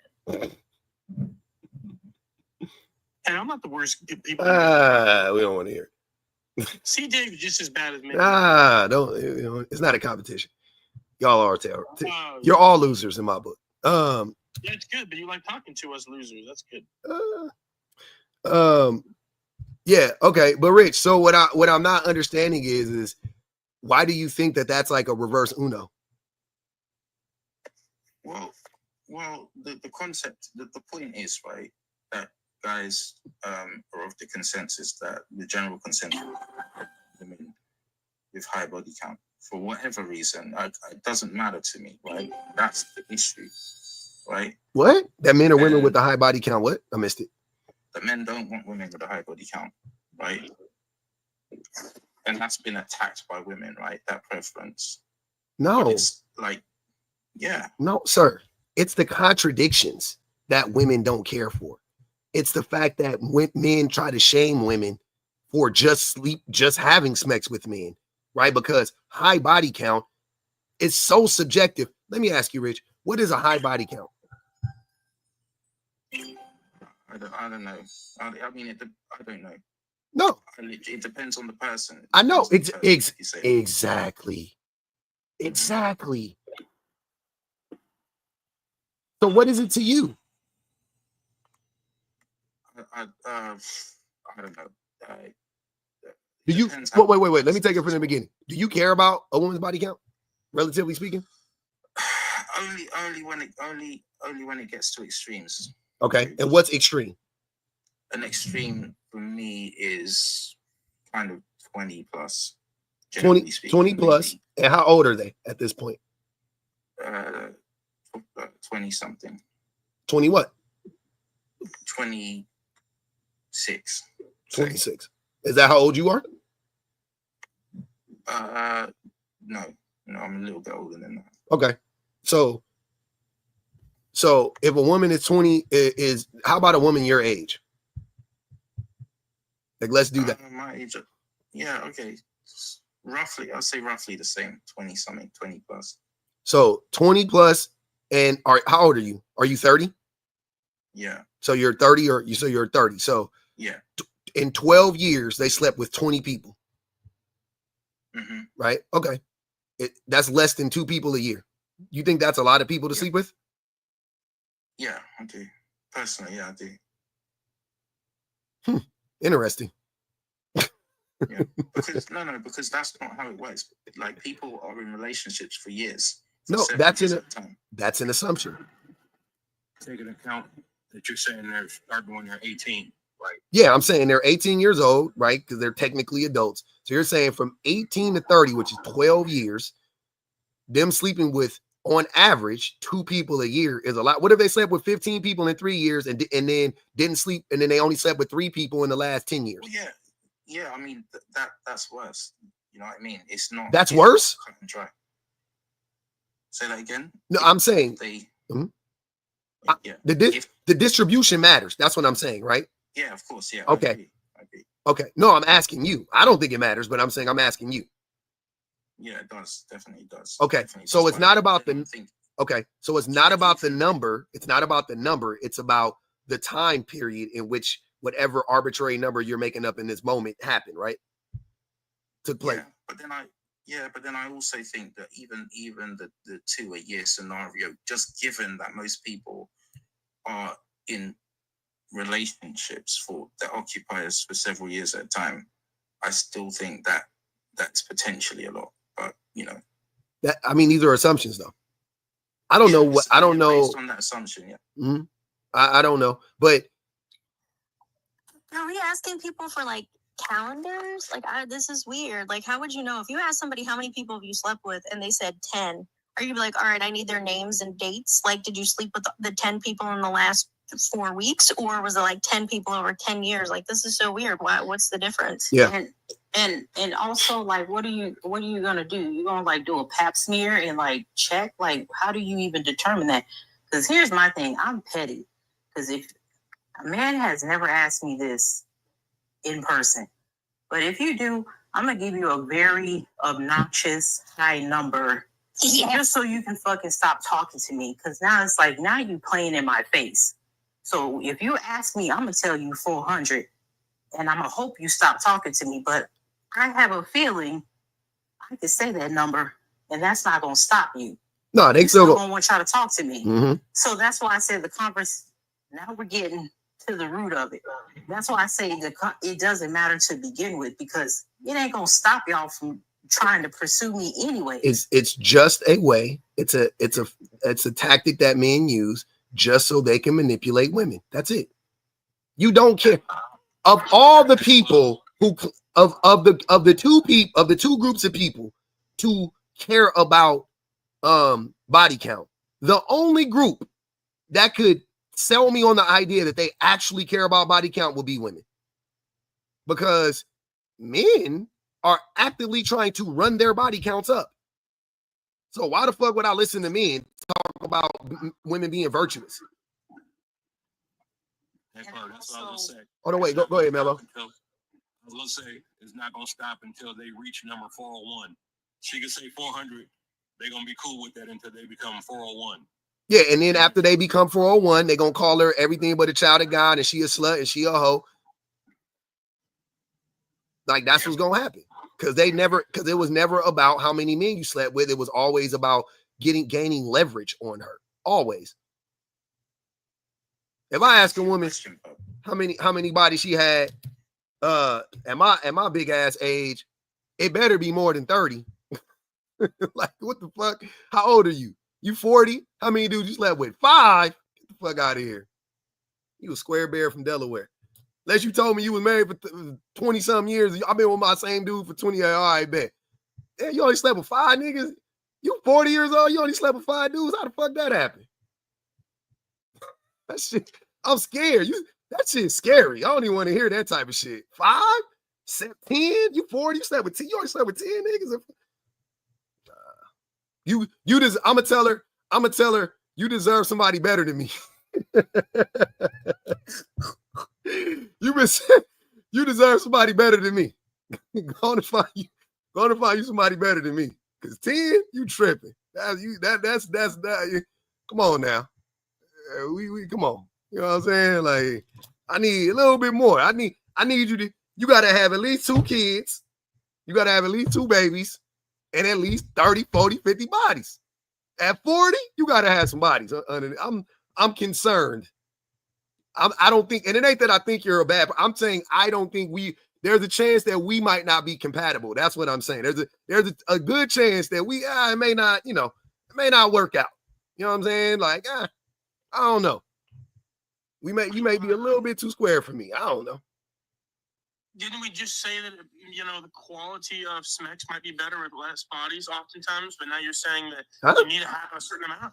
No, yeah, I like a woman that has experience. I'm joking, by the way, but I'm saying I don't give a fuck. I would never ask a woman what her body count is. I'm just saying I just want her to, I don't want to be like a teacher, or I'm not that nigga. Like, I'm not like, I want to be a leader. I don't want to be like the first guy to take you to Greece. Like, I don't want to be that nigga. I don't give a fuck. I just wanted to have fun together and be happy together. Like, I don't need to expose you to something new. And like, you already know the thing that works for you, that just show me what to do. I wanted to be the guy to do that. No. That other nigga did. How was he doing it? So he was like, he did it like this, or he did it like, which one? Nigga, tell me what works, and let's. I'm trying to get to like, what the fuck? Y'all crazy. Give me the cheat sheet. You know what I'm saying? Like, give me the cliff notes. I don't need no goddamn. I am not fucking Dora the Explorer. I don't need a map. Like, if you got the answers, give me the fucking answers. Yes, right now. Why do you move your fingers like that? I'm just. You got one more time. I'm just trying to figure out, man. God damn, I'm trying to get to the bottom of it.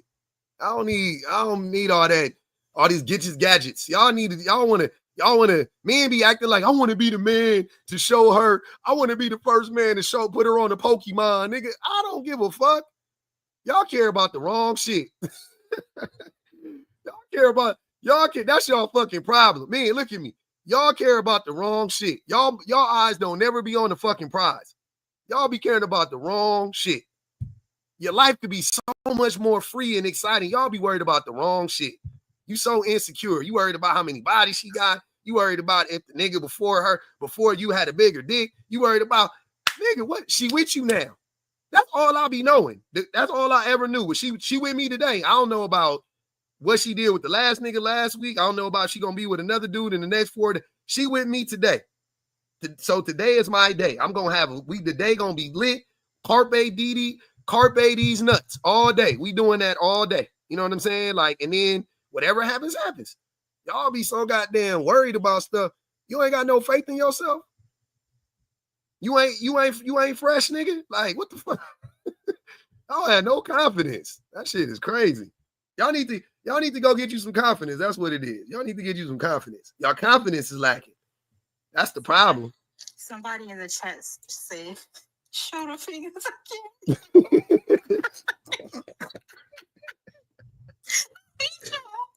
I'm done. I'm not doing it. I'm not doing it. But look. Club Pub is out of control. But wait, I'm just ask you a question. Yeah, go ahead. Go ahead, Rich. Let me ask you a question.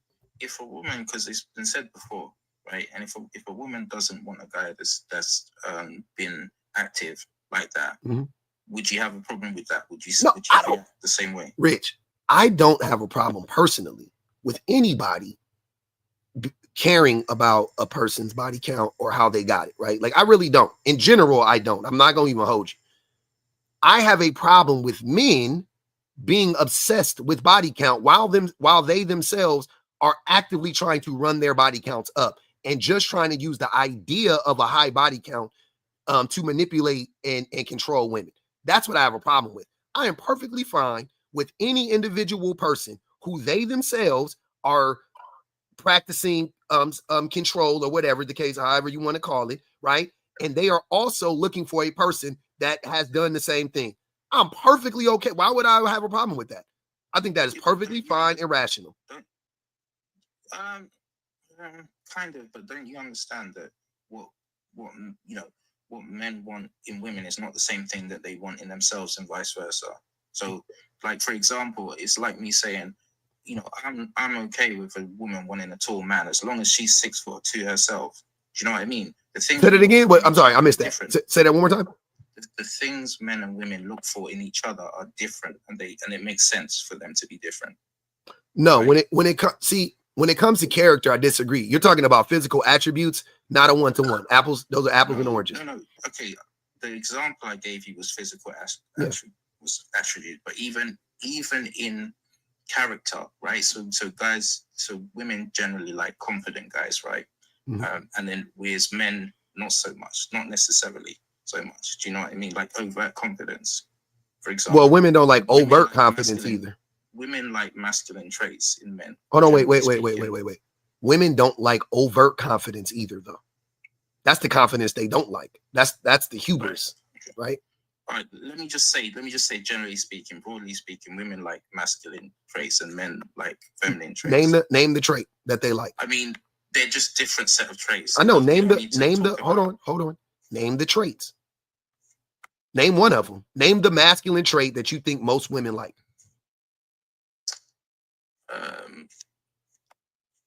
Independence, strength, bravery, courage, those kind of things.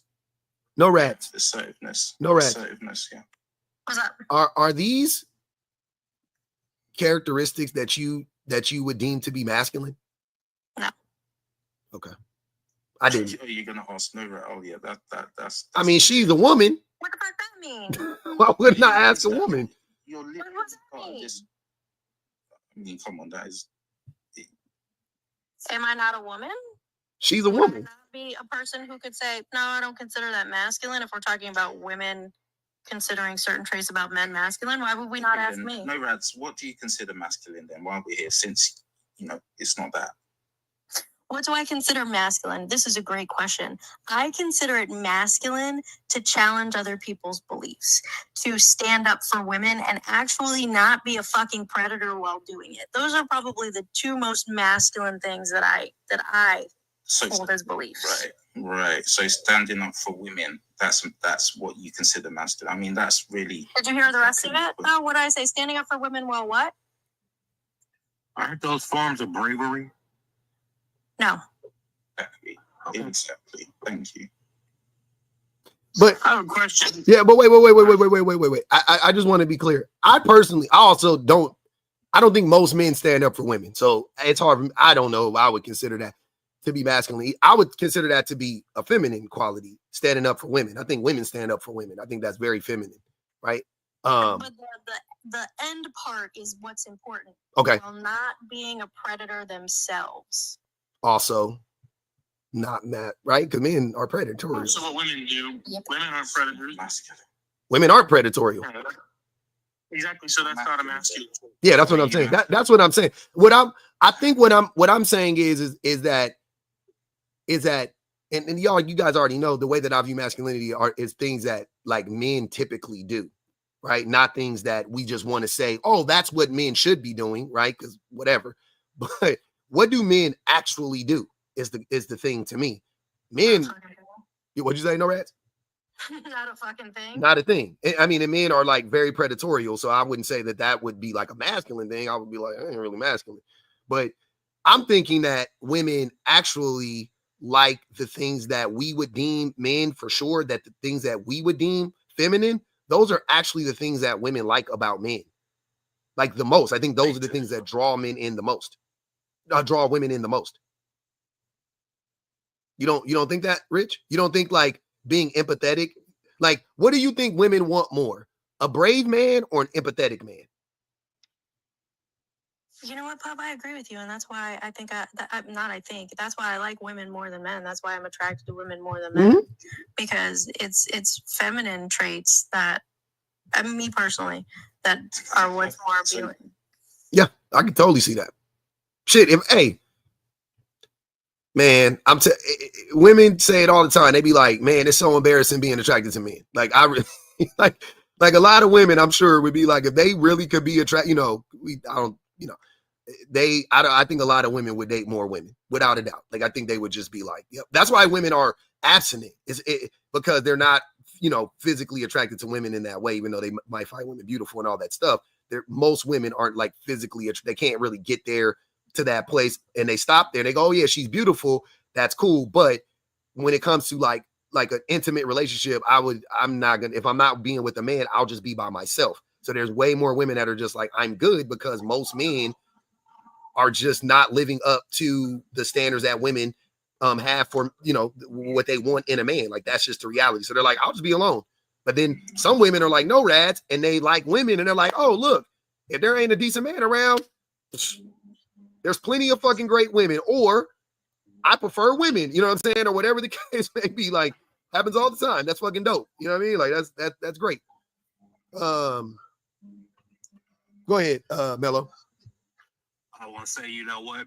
She's absolutely right. And I can tell you this because when I worked in the school district, you have more people pay attention to the what we consider masculine things you do, how you interact with people, how you talk to people, the sensitivity and the empathy that they see you display, because those aren't things that are typically expected of men.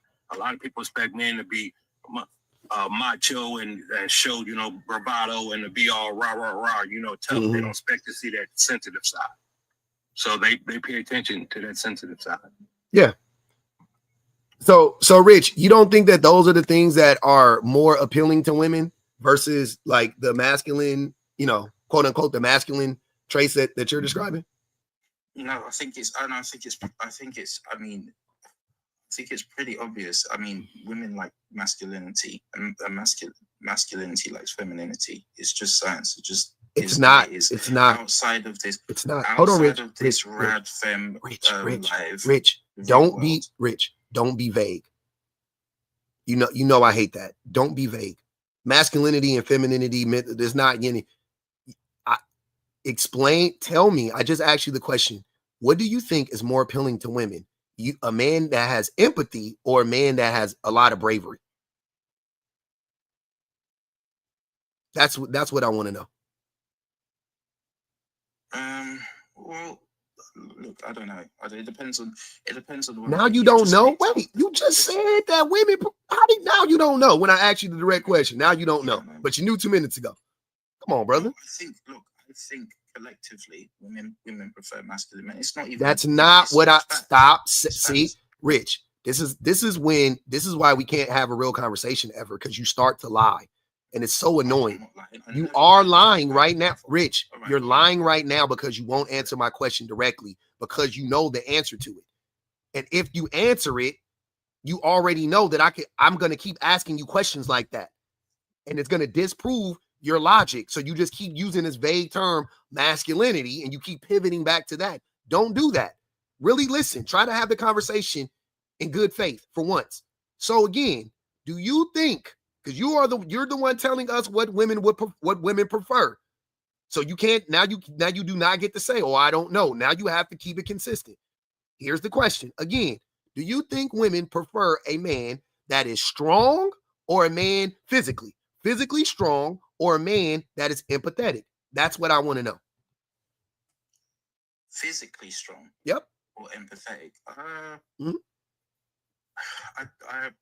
Okay, let me say empathetic for argument's sake, right? But that's a specific trait that you've just given me. Do you understand what I'm saying? You didn't say mentally strong. You didn't say resilient. You didn't. No, I know. I wanted to be specific, because when men talk about strength, that's the first thing they think about. Because to talk about it mentally, we would have to categorize and itemize all the characteristics that make up a mental fortitude or mental strength, right? Like, what does it look like? How does it manifest itself? You see what I'm saying? Like, so I didn't want to do that. It was easier just to say physical strength, because I know that that's what men are mostly talking about. We already had a conversation about that the other day. Men are obsessed with that idea. Oh, physical strength. So you're saying a woman doesn't care about being with a buff guy and all? And I'm like, no, they don't give a fuck about that. You were crashing out over that. They do. Believe me, they do. Okay, so I don't trust you. I don't trust you. I'd rather have somebody who cares about my feelings and is able to show empathy and compassion and listen to what I have to say and make sure that I feel validated and heard in my feelings than somebody who can swing a fucking hammer. Like, what? Yeah, but there's nothing. It's crazy town. So first of all, being strong doesn't mean that you don't care about people's feelings or any of that. Just said physical strength. No, Rich, that's what he just said. He just said empathy or physical strength. That's what we're just talking about. Yeah, and you said that women prefer a man who's strong over somebody who's empathetic. I ain't gonna hold you, Rich. That sounds like one of your preferences. Like, you prefer a strong man. All right, I'm trying to help you out here, because the comments you know what's answered the common sense answer would be empathetic. Women are going to choose a man that has high emotional intelligence and has empathy. Because when you have empathy, you start seeing women as people. Do you know So what? we're going to choose, we're always going to choose empathy. I want somebody that can empathize with other people's experiences. You can't, it's including the person that you're dating. Do you know what I find? Can I speak? Do you know what I find is interesting though, right?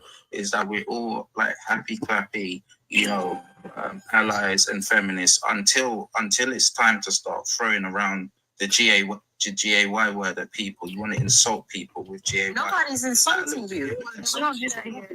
Why is that an insult? Look at the comments. Why is that an insult? Wait, Rich. You guys tell on yourself.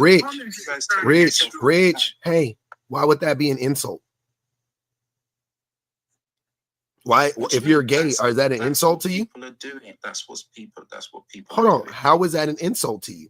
If somebody calls you gay, no, it's the intention. It's the intention, and which doesn't bother me. But it's just like I think you should look at yourselves. You don't think there's any chance that people are listening to what you're saying, and to them it comes off as, because they've experienced men who sound like this, right? A lot of times men who are extremely misogynistic, overtly misogynistic, a lot of times they end up being DL. No, that's nonsense. Come on. That's not see. It's an insult. That's not nonsense, Rich. Extremely overtly misogynistic men oftentimes are DL men.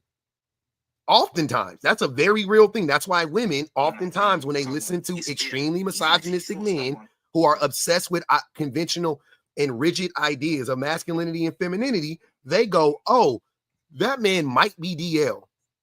No, and I didn't even go to that conclusion. I just said the tricks that he's describing, that he's saying women allegedly want, even though we're telling you no, that's y'all's problem now. Women tell you straight up, whatever woman that y'all be dealing with be telling y'all what they like, and y'all will sit there like, no.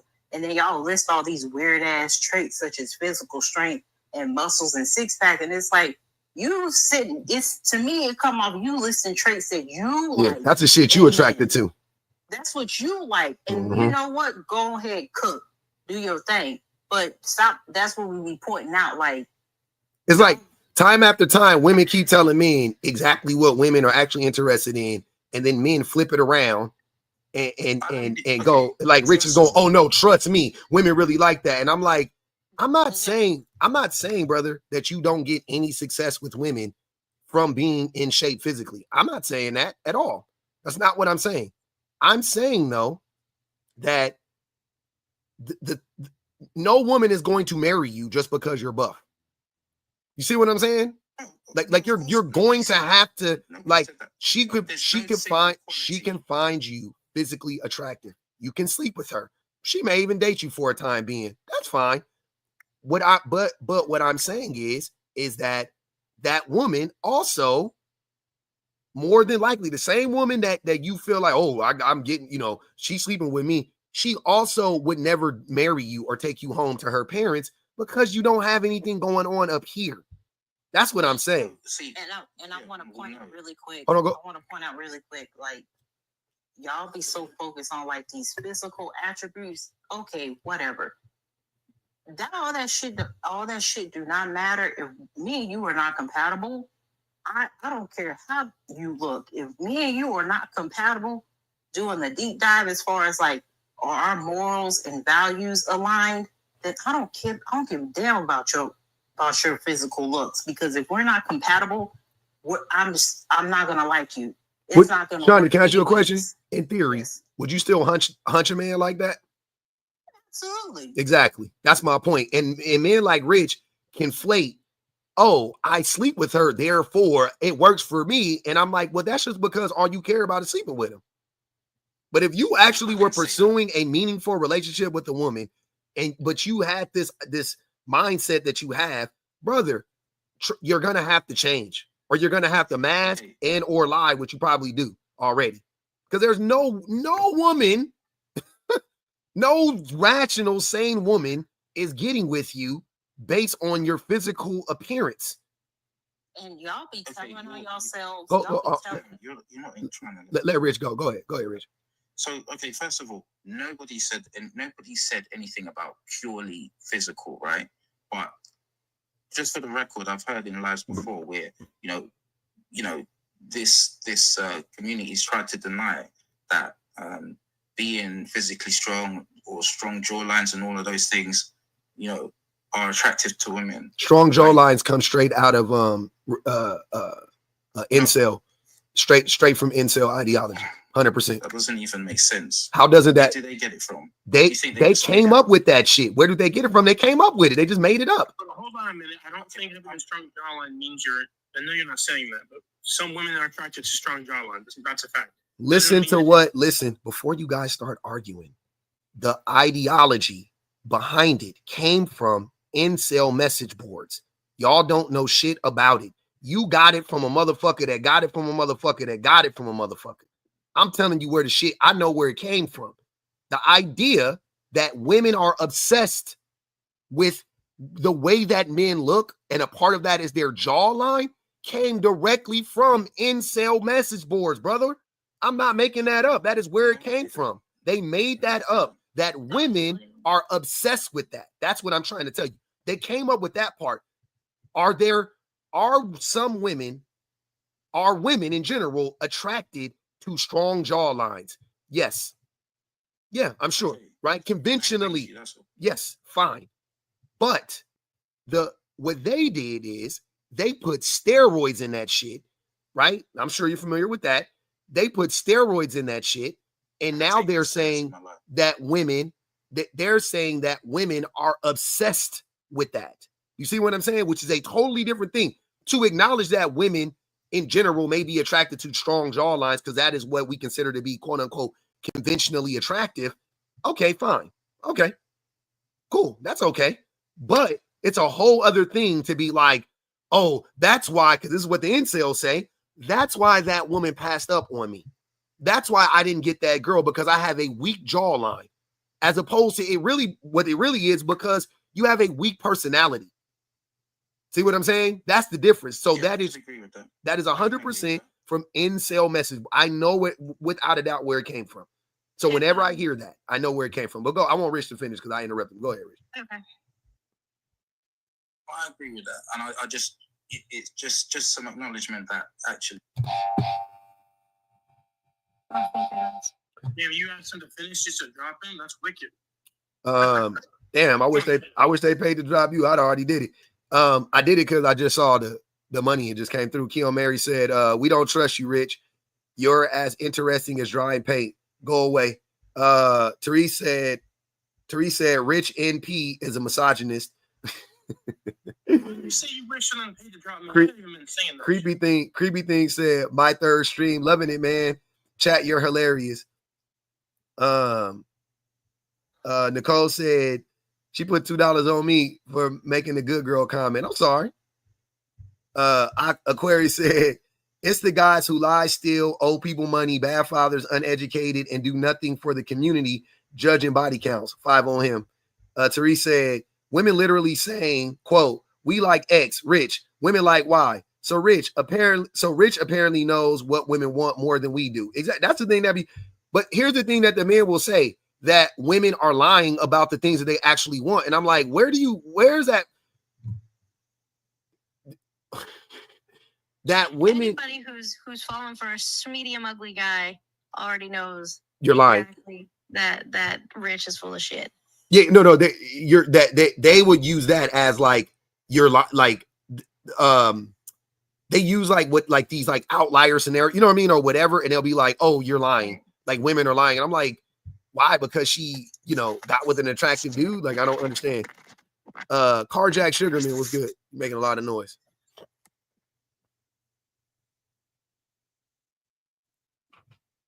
Carjack Sugarman was good with you. Angela said, I made it just in time for the homophobia. Tonight was Say his name on TikTok. Is that what it is? Huh? You can't say his name on TikTok. Whose name? You said Carjack. Like, I misread it then. I must have read it wrong. I read it real quick. I didn't see it. Tonight it said this low fade got you wilding on Monday. The fade bike, baby. Damn. All right. It was Cracker Jack. Yeah, my bad. I misread it. Go ahead. I don't know who's in there to go, but y'all could go. I'm just trying to get my things in order now. I wanna bring up, like, I want y'all to like really, y'all feel to like really unpack like why y'all believe in these concepts to begin with. Mm-hmm. You believe in this whole thing about body count because you believe in, it's like it's weird. Like you still like you believe in purity culture. That's really what all of this is rooted in. Like you're just upholding purity culture, which is intersects with great culture at the end of the day. Yep. I almost did that. That's exactly what I was gonna say. Bet you go ahead, Teresa. But I almost made the prompt about like if you're obsessed with body counts, it's because you're a grapist. Like almost like that was like literally gonna be the thing, and I was like, nah, I ain't gonna do that. I mean that is the most direct way to say it, because the problem with body count, I also mod in a space that has this. She has this prompt literally every day. Mm-hmm. Hyde has this prompt. She's on live right now talking about this very thing every day. And the answers as to why body count allegedly matters from men generally fall into the same kind of categories. They bring up the pair bonding thing, which was, by the way, a study that was done on bulls and birds, having nothing to do with humans at all. They get up on the panel and they say, quote, science says, yet they have no science to back it up. The potential for STIs is another thing, which again, just get a test. It's fine. And they always jump to hyperbole to test the theory that body count doesn't matter. They always jump to like 100 or 1,000, or whatever. And to Rich's point about the H phobia, him accusing the chat of H phobia, because I was one of those people who said maybe you should just date dudes. The reason why we think that you're more interested in dudes than women is because you are more obsessed with D's than we are. If you are constantly worrying about how many D's have been in my mouth, how many D's have been in my vajayjay, how many D's I've been on dates with, you think more about D's than the average gay man does. Mm-hmm. So what other conclusion can we jump to, given the fact that you're so obsessed with D's, the D's of my past, the D's of her past, that you just want a D? Yeah. That's why we draw that conclusion, because you are obsessed with men and their body parts and how muscly they are and how tall they are and how strong their jawline is. Like, girl, just go date a boy. Like, let your freak flag fly, Mary. Like, why do you are very much obsessed with penises, like more than we are. Why are you so obsessed with how many, how big, how many in the past, how many? Like, guys, it doesn't tell you anything about what you need to know if you're going to form a long-term partnership. First of all, it is a number you can't verify. Mm-hmm. So even if you asked it, even if she answered, how do you verify that number? There's no way. And the amount of D's that have been inside my body tells you nothing about my character. It doesn't tell you if I'm honest. It doesn't tell you if I'm faithful. It doesn't tell you if I'm smart. It doesn't tell you if I'm funny. So first, it's a metric you cannot verify. And it's a metric that does not tell you the information you need to know when you're trying to decide to date someone. It's stupid. It doesn't tell you anything about character. And men who are obsessed with it, they are obsessed with it, as Johnny said, because of purity culture. They are insecure that, maybe the D's of my past were bigger than the D of my present sitting across from me at dinner. Mm. Maybe they were better than me. Maybe they were. It's all about insecurity and the desire to want to control not just the woman you're sitting in front of, but all the women you will potentially be sitting in front of by making them follow your rules before you've even met us. Mm-hmm. They already be crashing. You were trying to control me before you even met me. Yep. They be crashing out on women they're not even in relationships with. I'd be like, damn, my guy. And it's not a preference. It's not. Okay, but it's not a preference. It's a prejudice. Mm-hmm.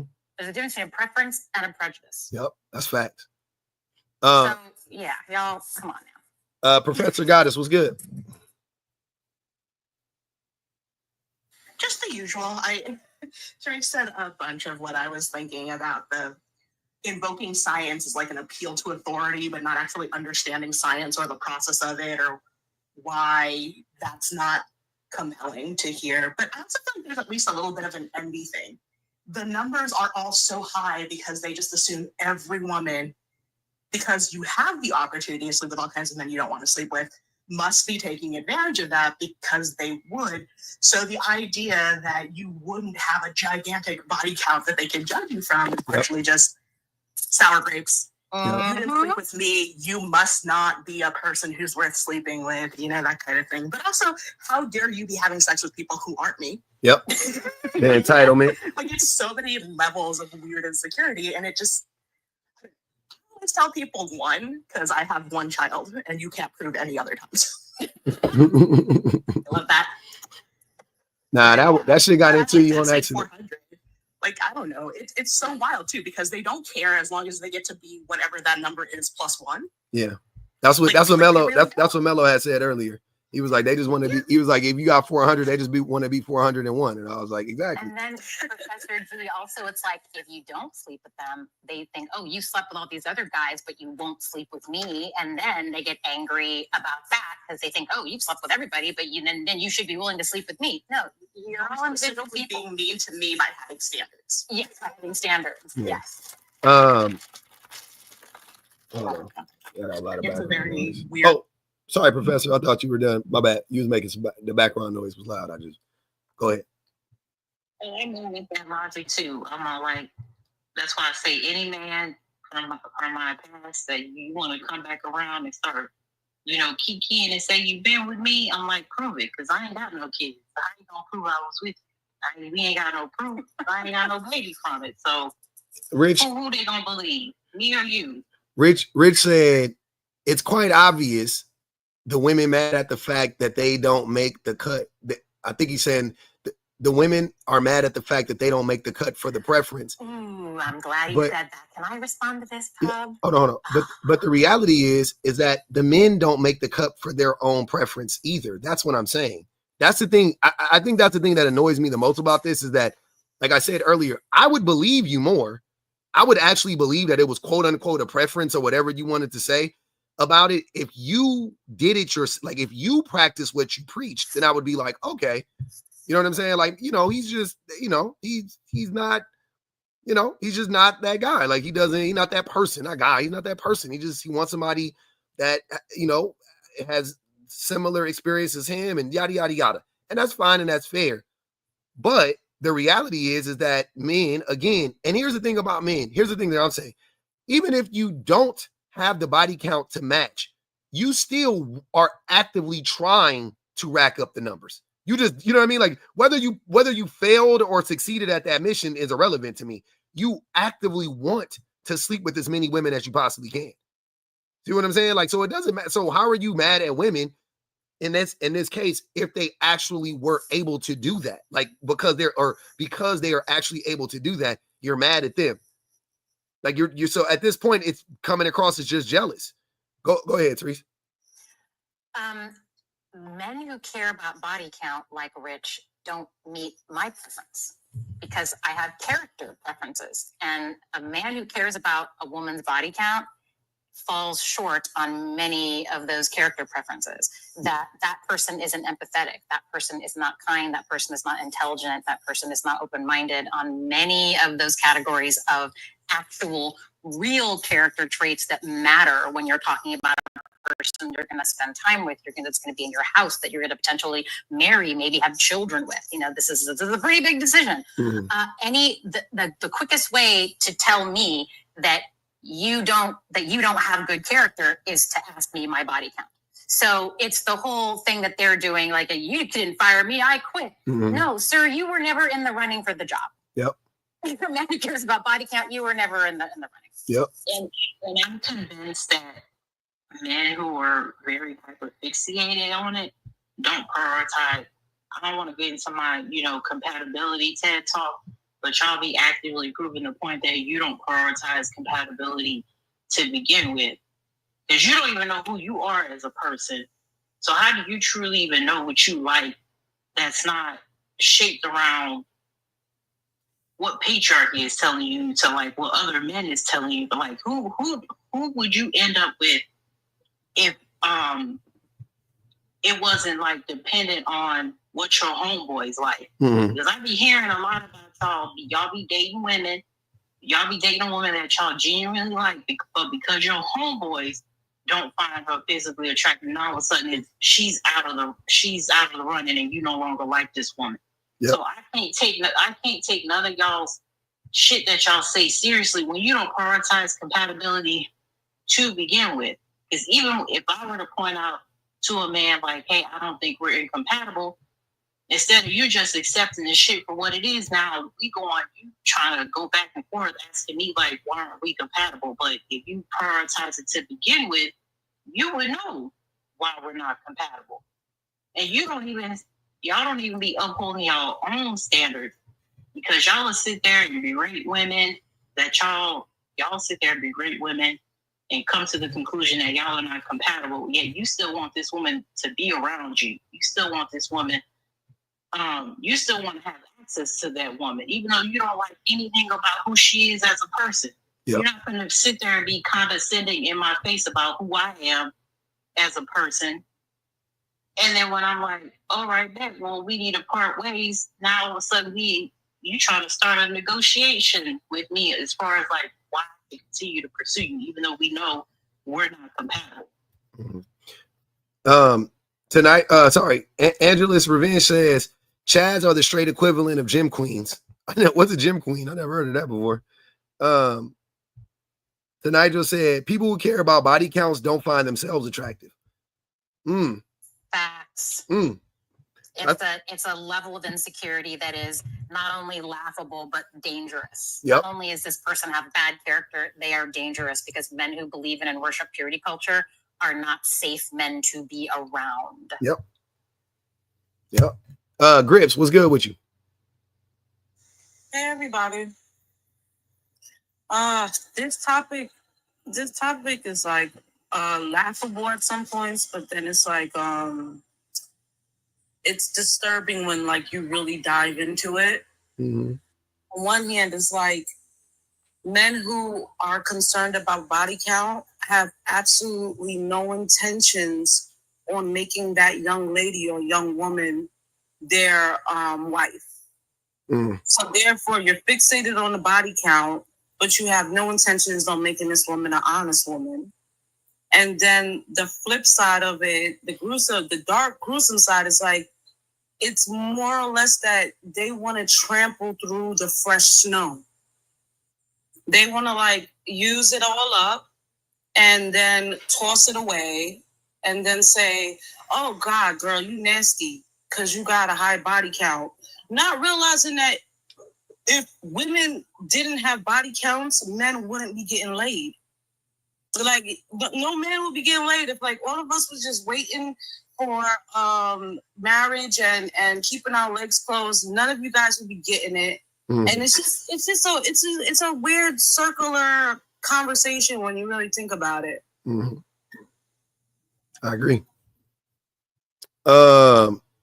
Yeah, I said that earlier though, like how men just want to sleep with as many women as possible.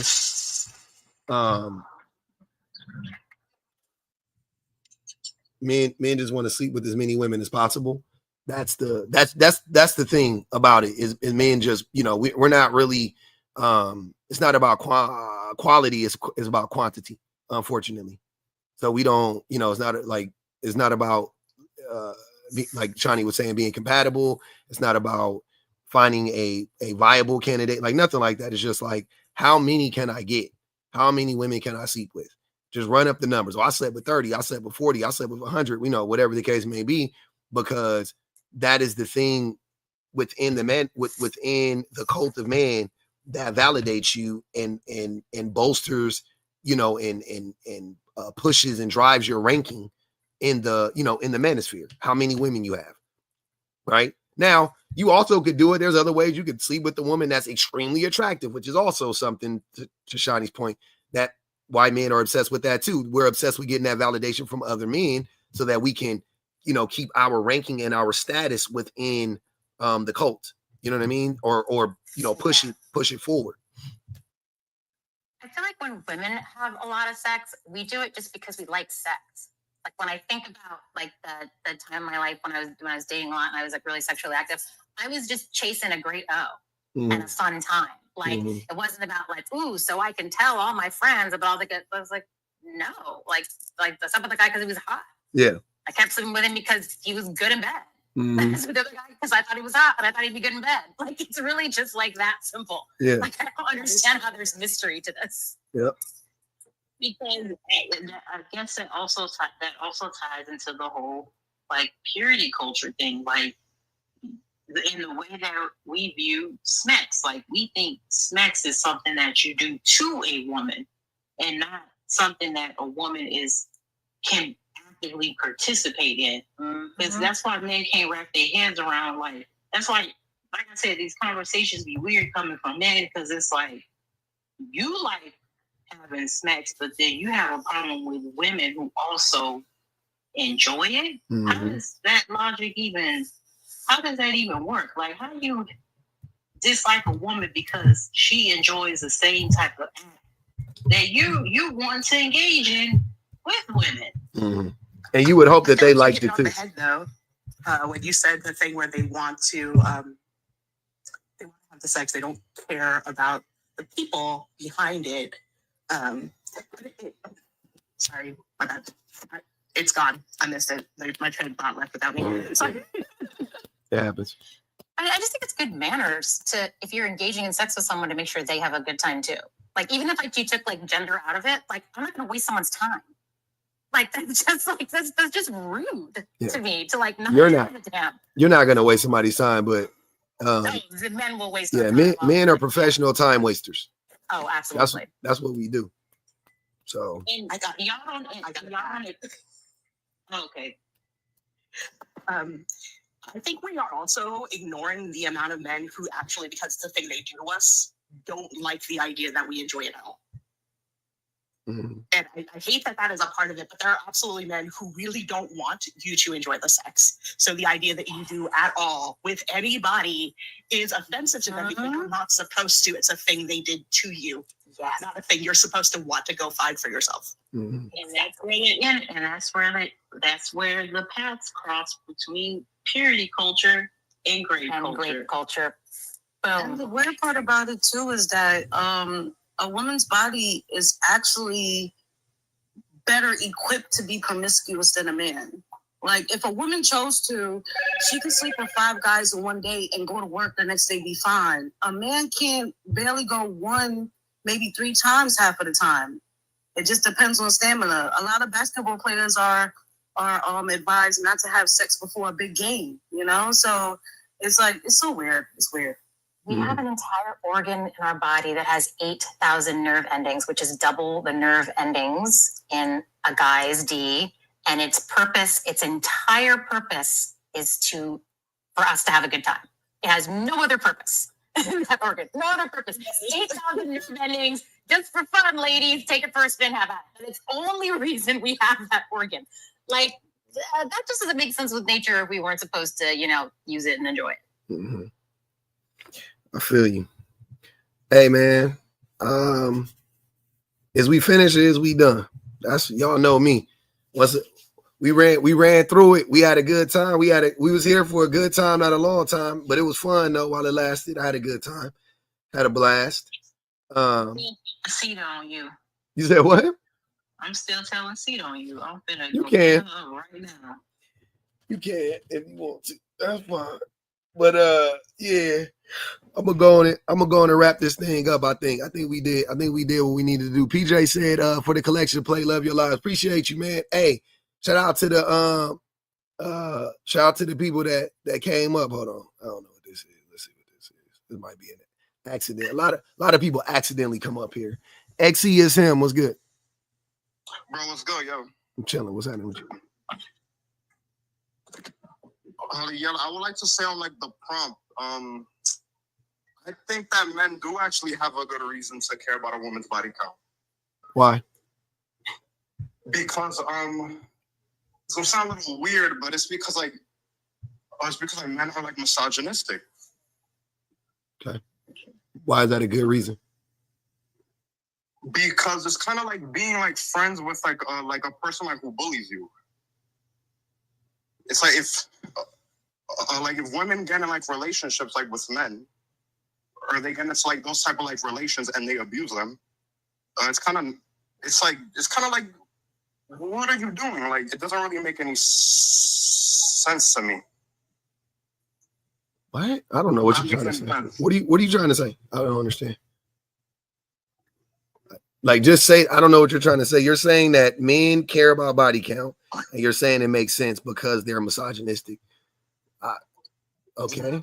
Like men know how bad that other men are. Oh, okay. Yeah. But what would that have to do with body count though? Like, what does that mean? Because if a man cares about your body count, he's like, you let all these piece of shit niggas fuck. There you go. Yeah, so it's more about like, well, yeah, because more about like the men, like it isn't like as much about like the woman. Yeah. But it's like she's choosing to partake in like those actions with these type of men. Do you think that you do know you made that up, right? You made that up in your head. You're assuming that every man she slept with was trash. You made that up. That's something you're making up in your head. That's not reality. You're making up a story in your head because you're insecure. Well, no, it isn't really about like insecurity. It's about like men in general are like not. XC, listen very carefully to what I'm saying.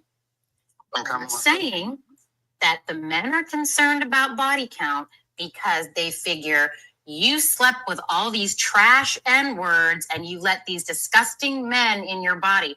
That's an assumption you're making in your imagination.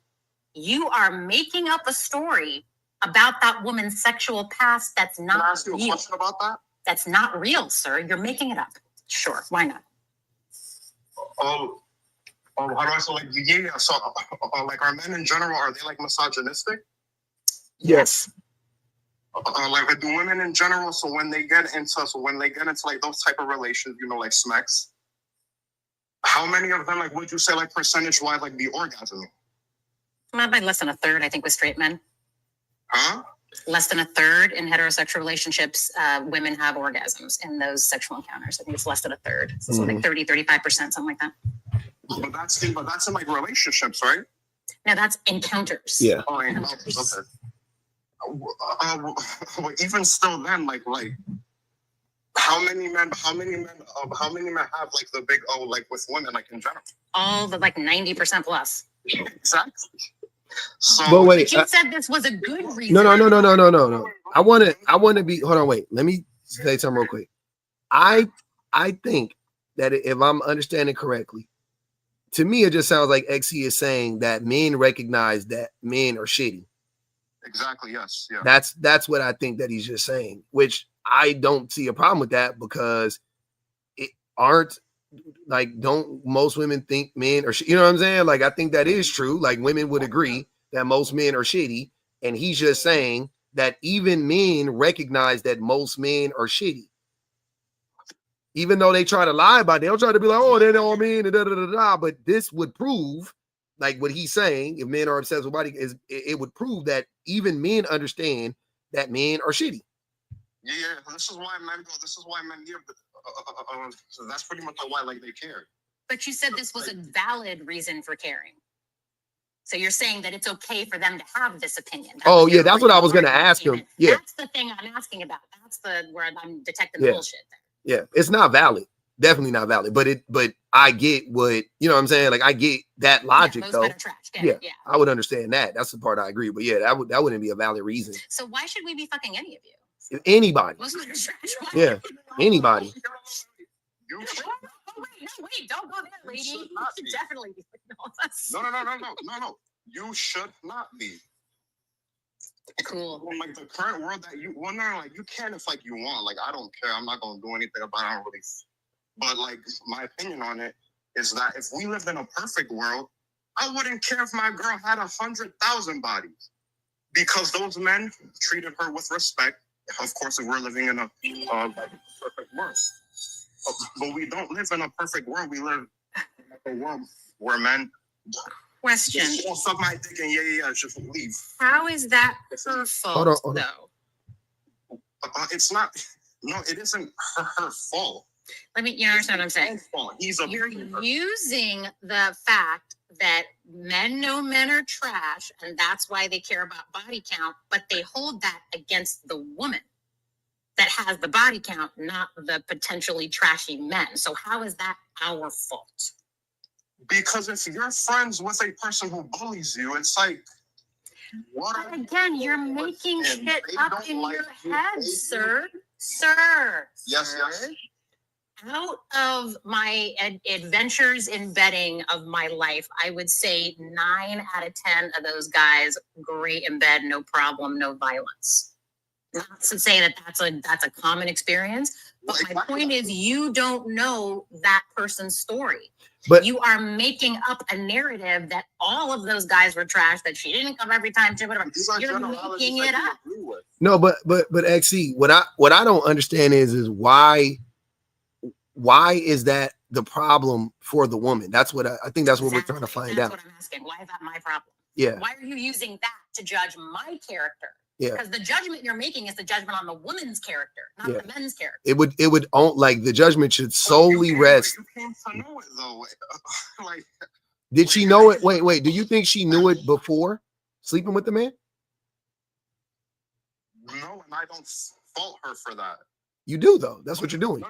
You do. If you do it time and time again, you're with you're with 10 dudes, like no orgasms, like, and then like you come on Publix Live, you see, oh yeah, freaking what's it called? Men's are trash and shit like that. Like you come to know, and then like it's like I don't really hold it against you. Because are you asking how come people are straight? Because women are kind of stuck dating shitty men. Yeah, I don't understand. Like, how is this? Again, I'm just not understanding how are we blaming women for this? How is this something? No, I'm not. You are. I want you to know. Hold on. I want you to understand that you are literally blaming women when you say that the reason why you care about the body count is because you know that men are shitty. So if she slept with a lot of men, then you're looking at her like, how would you sleep with a bunch of shitty men? As if she ain't more than likely, what you just admitted to, she just ain't been manipulated by a bunch of men. Like that can't happen. Of course that could happen. And you're mad. And my thing would be, why would she even be, if you, again, let's look at your logic. Why would she give you a chance? If you're saying, yep, y'all shouldn't be sleeping with anybody, you don't really mean that. So don't say that, right? Because you want a chance. So why are you saying that? You see what I'm saying? Why are you saying to women, yeah, in this world, you shouldn't sleep with anybody? Why would you say that to women when you want to have a chance to sleep with women and to be with women? Do you really believe that, or are you just saying that because it's convenient? Oh, well, it's not because it's kind of because it's like because it's like probably an impossible like standard, but it is an impossible standard, by the way. Yeah. Like it is. Like I'll admit that. Okay, so let's not say that then. But it doesn't take away from the fact that it might be the right thing to do. It 100% takes away from that.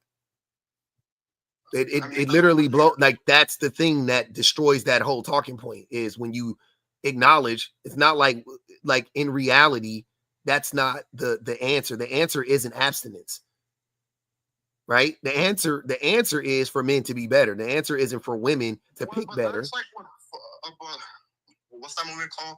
4B. That's what it's all about. No this for men, no that for men, no this for men, no that for men.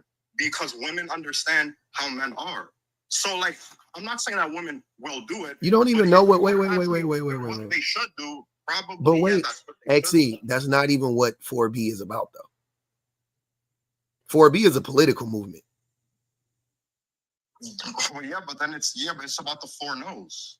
I know they're using the 4 no's to get an outcome, an outcome that will eventually lead to like some policy changes or something of the sort, right? Like it's a political movement. That's what I'm saying. They literally have like an agenda. They, like this is what we want, a list of demands. Like Korea, yes, like probably in Korea, but over here, like the American women like wanna. There is no real. I'm sorry. I have to be honest. I'm gonna blow the lid. There is no real 4B movement in America either. There are women though who are just like, I'm not sleeping with men, and they don't really have a political agenda behind it. They're just like, I'm out on sleeping with men because men are trash. Those are two different things. That's what I'm saying. Yeah, because I agree with that. I'm like, it's not a real movement over here, but women hear that over here and they go, well, how does it go? Oh, it's no smack. Yeah, so they say the no smacks part. See, the 4B movement isn't just about sex, though. Yeah, it's about not having kids, not about having doing labor. It's about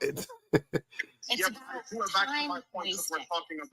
It's about taking time and energy and labor away from you and exploiting your labor. It's not just about sex. It's about a lot of things. Yeah, that's what I'm saying. Exploit your sexual labor, and I'm just talking about that specific. Sweetie, if I'm having an orgasm, or usually I had 2, and he's having one, who's getting exploited?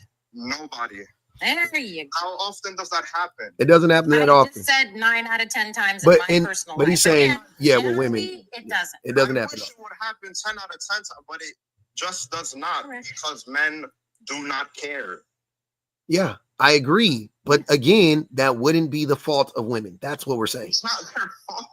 But you're blaming them. You're blaming us. You're holding them accountable.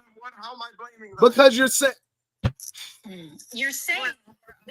that body count because of that's your reason. Men are trash. But then that's what you're saying that the woman who has the body count is the person that's getting judged. Mm-hmm. So how is that a fault on my character because there's a bunch of guys who can't make a woman What does that have to do with my character as a person, as a potential date, potential girlfriend, whatever? Look. Now answer that. Answer that. Don't move around. Answer that. Could you repeat that one more time? All right. How does the fact that men can't give women an O on average, what does that have to do with my character as a woman? Just because I had past partners that couldn't give me an O. What does that have to do with me? Because you aren't selective. See, so you are blaming her. So you're telling her to choose better. That's all you're doing. You're just saying choose better, which is a terrible argument every single time it's made. Mm-hmm. Always. It's never not been a terrible argument. It's always going to be a terrible argument.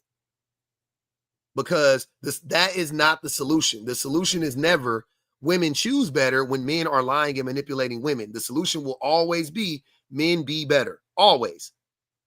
So you are blaming women for their quote unquote choices as if they had and you're saying at this point that they should have known that every man is trash. No. Not that they should have known, that they should eventually come to find that out. They do. That's why they're not with them anymore. They do.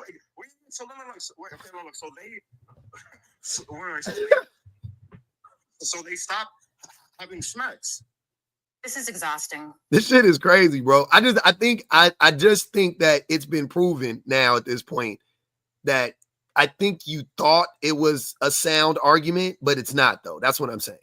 I hear a part of it, what you're trying to say. The first time I've been on a panel, I'm probably not. Yeah, that's fine. I'm just saying, like the argument in and of itself, the part that I agree on specifically is that even men know men are trash. I agree with that. But beyond that, you lost me. Everything else beyond that it should have nothing to do with women. Nothing. I think that's crazy. But yeah, of course, men know men are trash. That's why when women sleep with a lot of men, it devalues the woman in the eyes of men. But in the reverse, women, when a man sleeps with a lot of women, his value goes up, quote unquote. His proverbial value goes up, right? We know that. So I agree. I'm with you. Like I can I think all of us Yeah, so we can agree on that. can agree on that. But saying that the woman should have used discernment and when for your argument to make sense, she did because she's not with the guy anymore. That's the point, right? How is she talking to you or me or the next guy to even take into to even entertain her body count? You know what I'm saying? If she's still with these other men, so obviously she stopped dealing with the other men. It's hard, so that part is already taken care of in your own argument. True, yeah, I agree, yeah. So there's nothing left. So we're done. They took accountability, cool. They moved on, fine. There you go. So body count doesn't matter. Like now we're back to square one. We did it. I'm thrilled that you agree with us. Well, there's parts I disagree with, but overall, yeah. Just because how can it be women's fault? I don't want to say deceptive. Because fine. women cannot decide magically that they right. know which men are deceptive if men continue to be deceptive. Mm-hmm. Oh no, sir, you're saying it right. I'm just not sure you understand what you're saying. Yeah, I just think the argument isn't sound. That's if you don't know that one of these Skittles are gonna are poisonous, don't eat any. Sir, abstinence isn't the answer. We already have. No, but it's the answer for the time being. Okay, wait. So abstinence is a short-term answer. Okay, but it's not the answer. Again. No, it's not the answer. No, it's okay. So let's stop saying it. I'm with you. Again, we talk about 4B. 4B is not fucking forever. It's not meant to last forever. It's a movement. It's supposed to last. It's supposed to change. It's supposed to get the, garner the change, and then they can stop, and then we can go, okay, fine. So again, this wouldn't apply to what we're talking about at all. Those are two separate conversations. Well, no, because I only bring that in because of the no smacks part, because we're talking about body count. But what is It's a different thing. They're different things, bro. It's different. May I ask Exie a question? Please, go ahead. Exie, when you are about to engage in spicy times with a woman, how do you determine what she likes and doesn't like and what her boundaries are? How do you do that? You can ask her beforehand. There you go. Or you can explain the time before and sexting. So flirtings. Yeah. Okay. You exceeded my expectations there. I thought you were going to glitch out because I've asked that question before and I get nothing. And then I'm like, why am I taking advice from anybody who doesn't know how to talk to a woman? But you've actually surprised me, which is rare on this app. So this is not. No, I don't think Exie is arguing in bad faith or anything like that. I just think honestly think you had like a part of a premise that was like, okay, that's rational, and then the other half isn't. That's what I've been saying. Like, I don't think what you're saying is like, oh my God, I don't understand what you're saying. Like, I get definitely I get a part of it, but I want you to understand that telling women to choose better is never the option. It doesn't work that way, to be honest. It's just an odd thing to say, especially from a man. Like, if a woman wants to say that to a woman, fine. Even then, I think it's weird. But if a woman wants to say that to a woman, fine. But especially the motherfuckers that are the bad options. Yeah, because we have to tell them things to change. That's true. Yeah. Telling women you should choose better. Like, nigga, what the fuck? Women are actively trying to choose better, and we aren't allowing them to choose better. That's what I'm saying. We're making it really hard for them to choose better. Virtually impossible. Just addressing the prompt, and that doesn't really change how how they react to it, and how they feel. Okay. Angela said, if they thought about it logically, it might. Yeah, it's illogical. There's always that option. Angela said, man. Yeah, but these are hold on, wait. Angela said, man, get better at communicating in romance. Stop building up a body count of disgruntled, unsatisfied women. Seems fair. Go ahead, to Nigel. Okay. Hey, y'all. The only thing I wanted to add to this conversation is that another, like, men also, based on how attractive they find you, they still not gonna believe you. So then what is the point? I had a guy, I was abstinent at the time, and he was like, I don't believe you. And then tried to kiss me. This was our very first date. Jesus he tried Christ. to kiss me after telling me that he didn't believe that I wasn't sleeping with a bunch of guys. That's when you got to pull out the stun gun. Put that shit right on that nigga heart. Pepper spray. Yes. Nigga dancing like them Kenyans. So I'm like, how can a woman compete with? I can't compete with your delusion and your insecurity. Like, body counts only matter to people who don't think that they can hold up to whatever imaginary standard that they've created for you. I don't know. The body count shit is weird. Yeah. And on so many levels. Men don't care. That's the first thing that blows my mind. Like, you don't care. Stop. And then because here's the thing. Here's the thing. How I know men don't care is the richest men, right? The men who have the most access to women, right? Follow me. The men who have the most access to women, athletes, entertainers, wealthy men, whatever, right? Lottery winners, I don't give a fuck, whoever, just a man with a bunch of money. I'm talking about an inordinate amount of money. Those men often date and marry women who are promiscuous. Often date SWs. Literally make them into housewives, a la one Paul George. Happens often. Or impregnate them, a la Anthony Edwards. Constantly. So it blows my mind when I hear broke men being so concerned with body count when the wealthy men who have all the access in the world they only date promiscuous women. Like, they don't even fuck around. They're not trying to find some virgin. They're not trying to find some. They are actively trying to find promiscuous women. Actively. The most promiscuous women. And mind you, I'm saying a lot of them for the purpose of being in committed relationships with. Like, literally trying to change a hoe into a housewife, as the song said, right? Like, literally trying to do that actively. That's the thing that blows my mind. All the women they talk about, the OF, the Insta models, all of that stuff, these dudes be flying these women out. And I'm not even saying all the OF or the Insta women, Insta model girlies are actually promiscuous, because I don't believe that about a lot of them, if not most of them. I don't think that they are. A lot of them, I should say. A lot of them aren't even promiscuous. But nonetheless, they spend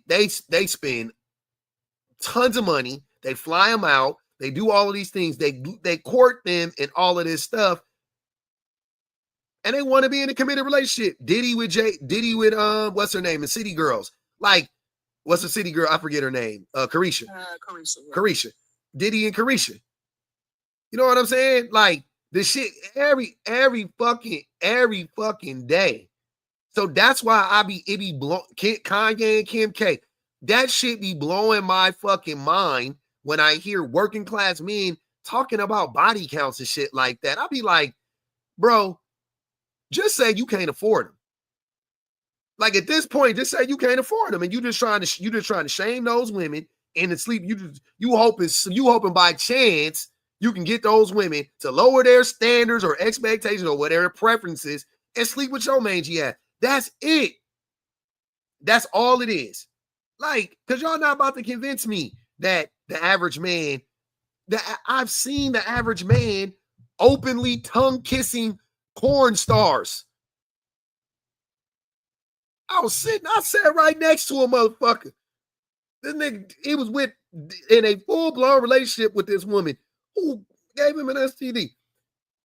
He was open tongue kissing this woman in a club on several occasions. We went out several times. I literally saw it with my own two eyes. He had no shame. He was in a committed relationship with her. Like, it was crazy. It was crazy. And I'm not saying like that was crazy. I'm saying it's crazy to listen to me and try to be like, oh, body count this and body count that. Shut the fuck up. Whenever we men in general get money, whenever we get money and whenever we get access to whatever women we want, we can get whatever woman we want. Whatever type of woman we want. We can get a house, we can get a clean housewife that just cook and clean, and she a church woman, and she wear her bonnet of salvation. We can get that woman anytime we want. Right? Nah. I'm gonna go out and get an OF model. I'm gonna go out. Like, come on now. That's all I'll be saying. I'll be sitting there going like, so there's gotta be a disconnect. There's something going on here. Right? And the disconnect is the men be lying. Y'all really just want to sleep. Y'all really just be trying to sleep with as many women as possible. And this is a way for you, in your mind, this is a way to do that, to try to shame those women. That's all it is. I know exactly what it is. I knew, hey man, T-Pain made a song in the year around, it was around the year 2000 and maybe around 2004 or 5-ish. He made a song, and as the song said, I'm in love with a scripper. That nigga made a song called I'm in love with a scripper. And I was in the club when that song came out. And guess who was singing that song? We were. We were singing it. Niggas was in love with scrippers. I knew niggas in love with scrippers.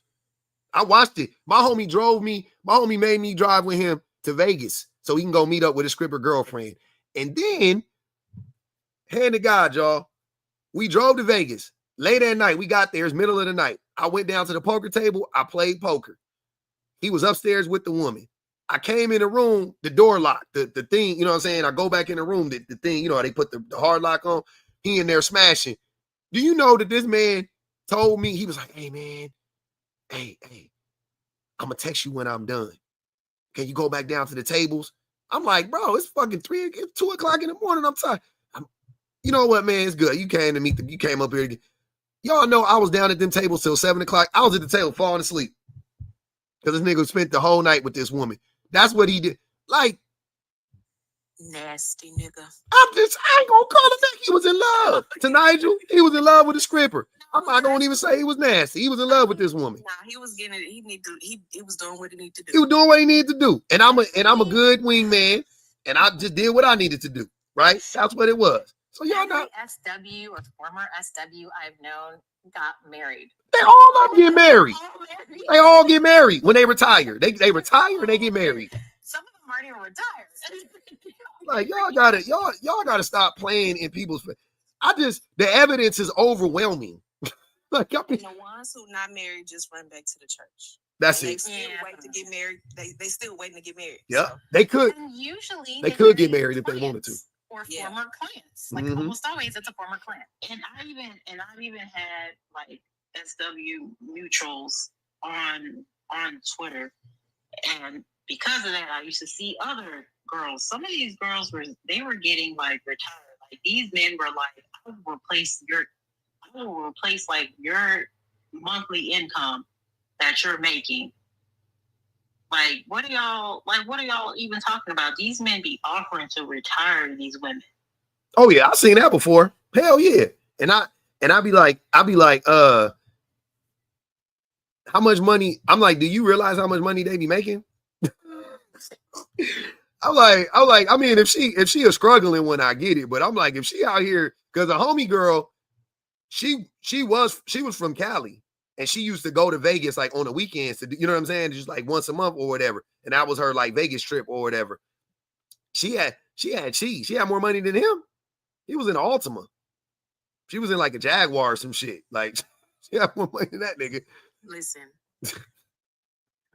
I'm going back to OnlyFans. Why not?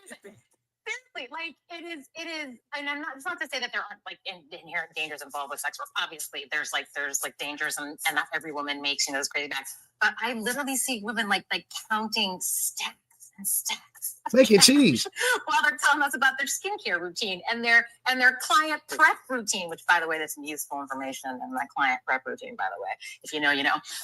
But yeah, like there are some SWs that are making very, very good money, and this does really nothing to negatively affect their long-term partnership, you know, like options or prospects. Yeah. And they've actually done studies about this, that your level of quote unquote sexual promiscuity, actually don't believe in promiscuity, because I don't believe in anything that everyone has a different definition for. I was gonna say, I don't even know. That's how you know it's not real, because exactly, that everyone's definition is different. is it? But like, are you promiscuous if you sleep with 5 men in one night? Is that promiscuous? Subjective. Or It's so subjective. are you promiscuous if you sleep with 5 men in 5 days? Or are you promiscuous if you sleep with 5 men in 5 years? I don't fucking know. It's arbitrary. It's so arbitrary. They've talked to people and they've compared, you know, people with larger, with more prominent sexual histories versus people don't, and it has zero effect on your future life outcomes, like whether or not you go to college or finish college, whether or not you get married, whether or not you have kids. You are just as likely to do any of those things if you had a lot of sexual partners than if you didn't. Like, it has zero effect on your future. You know what I think promiscuity should be? Well, how we should look at it. I don't care the amount of people you sleep with. Your approach. You're promiscuous if you want to sleep, if you're actively trying to sleep with a bunch of people. Like I said earlier, I don't care if you don't, you know what I'm saying? Like if you don't get access to the person, that's irrelevant. Are you actively trying to sleep with as many people as possible, which is a problem in my mind? I think that's weird. You know what I'm saying? Like, you're not judging it based on the character. It's just like, I just want to sleep with everyone. You know what I mean? That's weird. That's when I'm like, that's crazy. I don't get that. And I pointed this out before, just with men pursuing women. They can't wrap their head around it. Like, it's okay for you to find women attractive, but like, goddamn, like the end goal shouldn't be you trying to sleep with every woman that you find attractive, every woman that you come across. Like, it's weird. Hey, I gotta read this. Blair said, plenty of niggas would turn a 304 into a housewife. It's me, I'm niggas. For real, I don't be knowing, man. I don't know what y'all. I don't be getting it. I've never understood it. It's not something I can connect with. I don't ask women. I'm saying when I date, that was not something I was interested in. Now, how many men have you slept with? I don't give a fuck. Did you sleeping with me or no? That's what I care about. I'm trying to get to the bottom of that. Before I ask, y'all got too much time on your hands. Yeah, show me the chart and then let's go. Show you the what? Show me the my chart results and then let's go. I'm trying to. That's the thing. Speaking of my chart, I noticed a lot of you men that believe in this, Frederick. Y'all, we would be asking y'all, okay, when's the last time y'all got tested? Like, where that my chart app that will be installed on your phone? Now everybody now they Bobby Smurder. Now they the Bobby Smurder me talking about They are the men who care about body count are among the most sexually irresponsible men you will find. They don't mind their sexual health. They don't mind the sexual health of others. They don't get regularly tested. Exactly, you're absolutely right, Shawnee. Like, if you clean, then I'm clean. Hold on. What up, modality? I answer the question why it's the case that men are obsessed with women's body count, and also why women's body count actually matters more than men's body count. I didn't ask either. This is not a question, but go ahead. I'm with it. Go ahead. I like that. Yeah. So the reason why it matters more is because the woman has a stronger prudential reason not to engage in intercourse. Okay. Think about intercourse. What can happen to the man? Anything that can happen to the man, whether it be an STI or maybe some negative experiences, that can happen to the woman. But you know what can't happen to the man? Getting pregnant, which can happen to the woman. So it's actually more against the woman's well-being to engage in intercourse because it can cause pregnancy. Now, when pregnancy is caused, this forces the woman to do one of two things. Either A, sustain the bodily harm of pregnancy, or B, have an abortion, which since is immoral, she can't have an abortion since that's wrong. So she's now forced to give birth, which is going to be very, very painful. So in conclusion, the reason why a woman having intercourse is worse than a man having intercourse is because it affects the woman more. But what does that have to do with their character? Yeah, so someone has a bad character if they're not looking out for their well-being, right? If you're not looking out for yourself and what's good for you, then you have a bad character. You have to, you have to be looking out for what's in your best interest. But it doesn't. But again, who said that she's not looking out for herself? Is she using protection? Does she get regularly tested? Like, there's many things. What type of protection? Condoms. Yeah, you're aware that pregnancy can still happen if they wear it's them.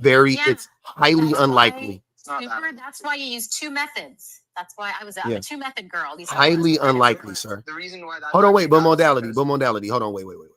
So again, right, before you just try to argue against the, whatever, you're saying that you're making this assumption and you made a bunch of like illogical leaps that I don't even care to address. I'm just going to take you what you said.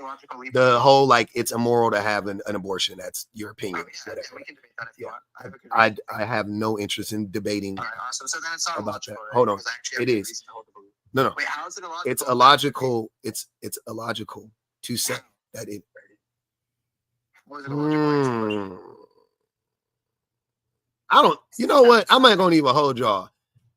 Talking to like young white men, for some reason, y'all like irk the shit out of me. Like, to know, maybe because I'm not used to it. I've really never Maybe the women on the I never really talked to like a bunch of young white men, but y'all, I don't know if it's like your voice or something. It's just, I don't know. You just annoy the fuck out of me. But anyway, so wait. So I just want to hold on. So what I'm saying is, though, back to my point. So what I'm saying is the part that I want to focus on, though, is you making this blanket assumption that the women aren't protecting themselves.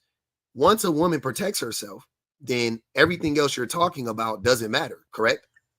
No, that's wrong. That's actually false. And the reason it's false is because pregnancy can still occur. But the likelihood of it, okay, I mean, It's like 1 in 100, I think. I mean, I don't know if you're a source on it. Sir, if you're using two forms of birth control and you're using them correctly every time, and those two forms have like a 99.2 or 98% effective rate, the odds that both of those will fail at once when you're using them both every time correctly are like practically impossible. And I actually know because I checked with a statistician. I checked with a statistician before I did this. I literally did ask a statistician. I was like, what if I'm using these two methods? What are the odds? And they're like, honey, you're fine. Okay, well, first of all, there is an issue because actually a lot of birth control forms are immoral. So if the women use that, then the body count. Okay, well, sir, we're not talking about immorality. We're talking about effectively. You know, talking about someone's character, So you don't have to worry about anybody who's Super. Shh. We're not talking about morality here. We're talking about the effectiveness of the method. That's the conversation. Wait, but if a woman uses an effective form of birth control, right, and it's actually immoral, that would reflect negatively on her character, right? So there's going to be no, but that's fine. Hold on. Modality, you're changing your argument now. No. That wasn't your argument. Your argument before was that it's an effect on it reflects badly on the woman's character because she's irresponsible because she could get pregnant. No. But now you're shifting and saying, oh no, but birth control is immoral and that's true. No.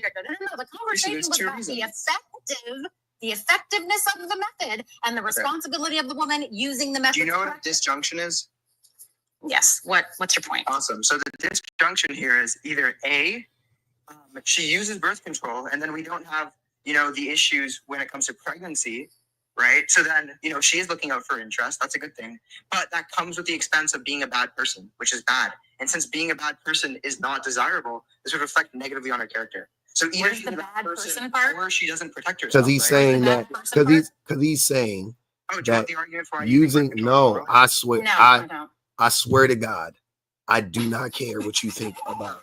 So you're just going to concede to that. Awesome. Okay. Yeah, I just don't care. I'm just trying to be clear on I'm just trying to be clear on what level of misogyny you're operating on. That's just all. I don't even know if he's misogynistic. He just likes to debate. I know you are a trash man, a trash human being. I know that. I'm just trying to determine what level of misogyny. You're like insulting me. Oh no, modality. See, here's the thing. I don't know you. You just came up here on a panel. So the only thing I have to judge you on are the words that are coming out of your face hole. And every single word that's come out of your face hole is misogynistic AF. So I'm not prejudging you.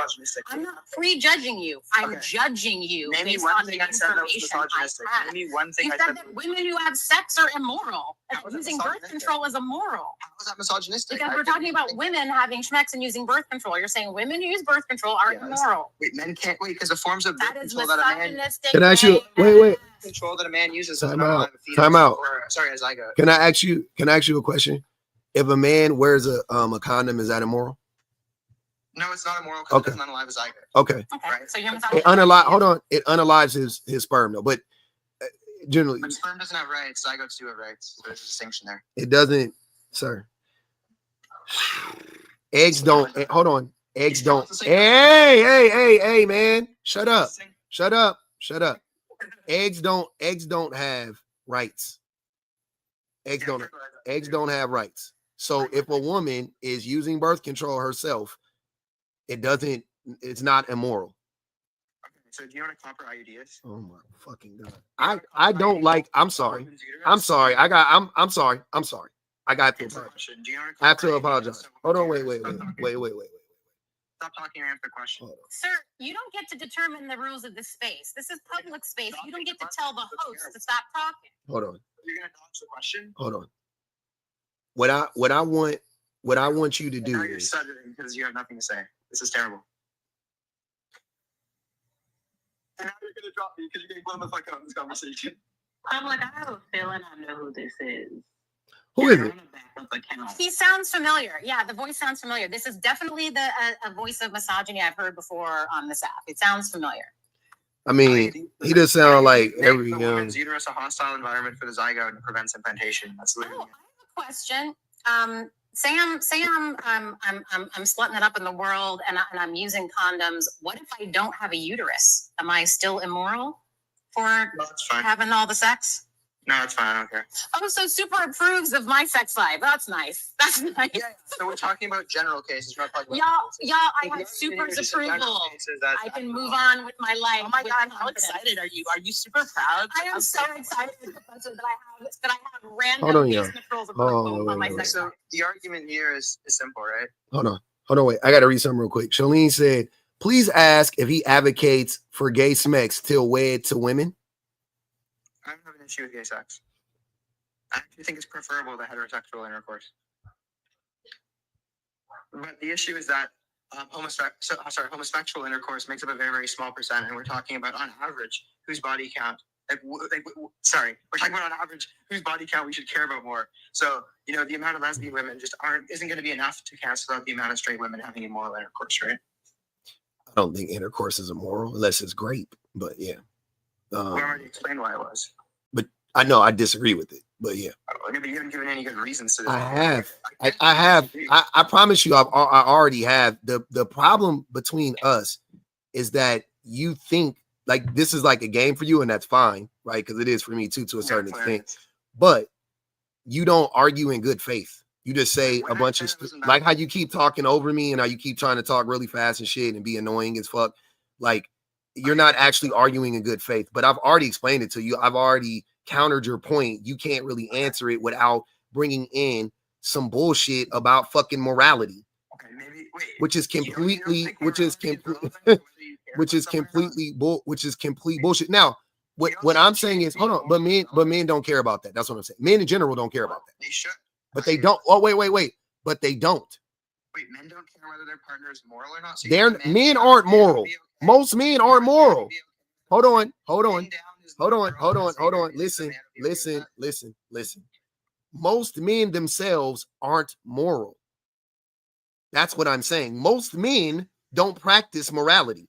They don't practice good. They're not moral. They're immoral. Most men are immoral. If men, hold on. If men cared about morality, they themselves would not be immoral. But most men are immoral. So no, men don't care about immorality. What men care about is control and power and dominance. So you don't care about morality? See, I'm not men. I'm a man. Okay, so and I am moral. Me personally, I'm moral. But we're talking about men in general. So now you're dumb and you don't know the difference between me, a man, or men in general? The fuck are you talking about? The question is just going to be, do you think that a moral man is justified in saying that a woman's body... But we're talking about men in general, are we not? No, we're talking about... We are, men implies what? Man implies more than one man. Men in general. Nope. Men, see what I'm saying? This is what I'm saying. This is what I mean. You have these like prescriptive like talking points. You know what I'm saying? Means I think you should but when I ask you like questions that throw you off from your bullshit talking point, you don't have anything to say. I haven't pivoted, sir. I haven't pivoted. Like I said, we are talking about men in general, right? So when I said men are immoral, I was meaning men in general are immoral. You said, hold on, bro. I said that men are. Why do you keep trying to talk over me? Do you want me to drop you? Is that your whole game? Do you want to get dropped? Or I don't understand it. I don't want to drop you. But so I'm saying men in general are immoral. You're asking me, am I moral? Okay, cool. Yep, I care about morality, but I'm one man. But men don't. That's not what this is about. Because you asked me, so men don't care about morality? And my answer to that overwhelmingly is no. Men don't care about morality. Because we would be moral if we cared about morality. That's my point. What do you have to say against that? Your question to that was, are you moral? The fuck? That was stupid. My response is just going to be this.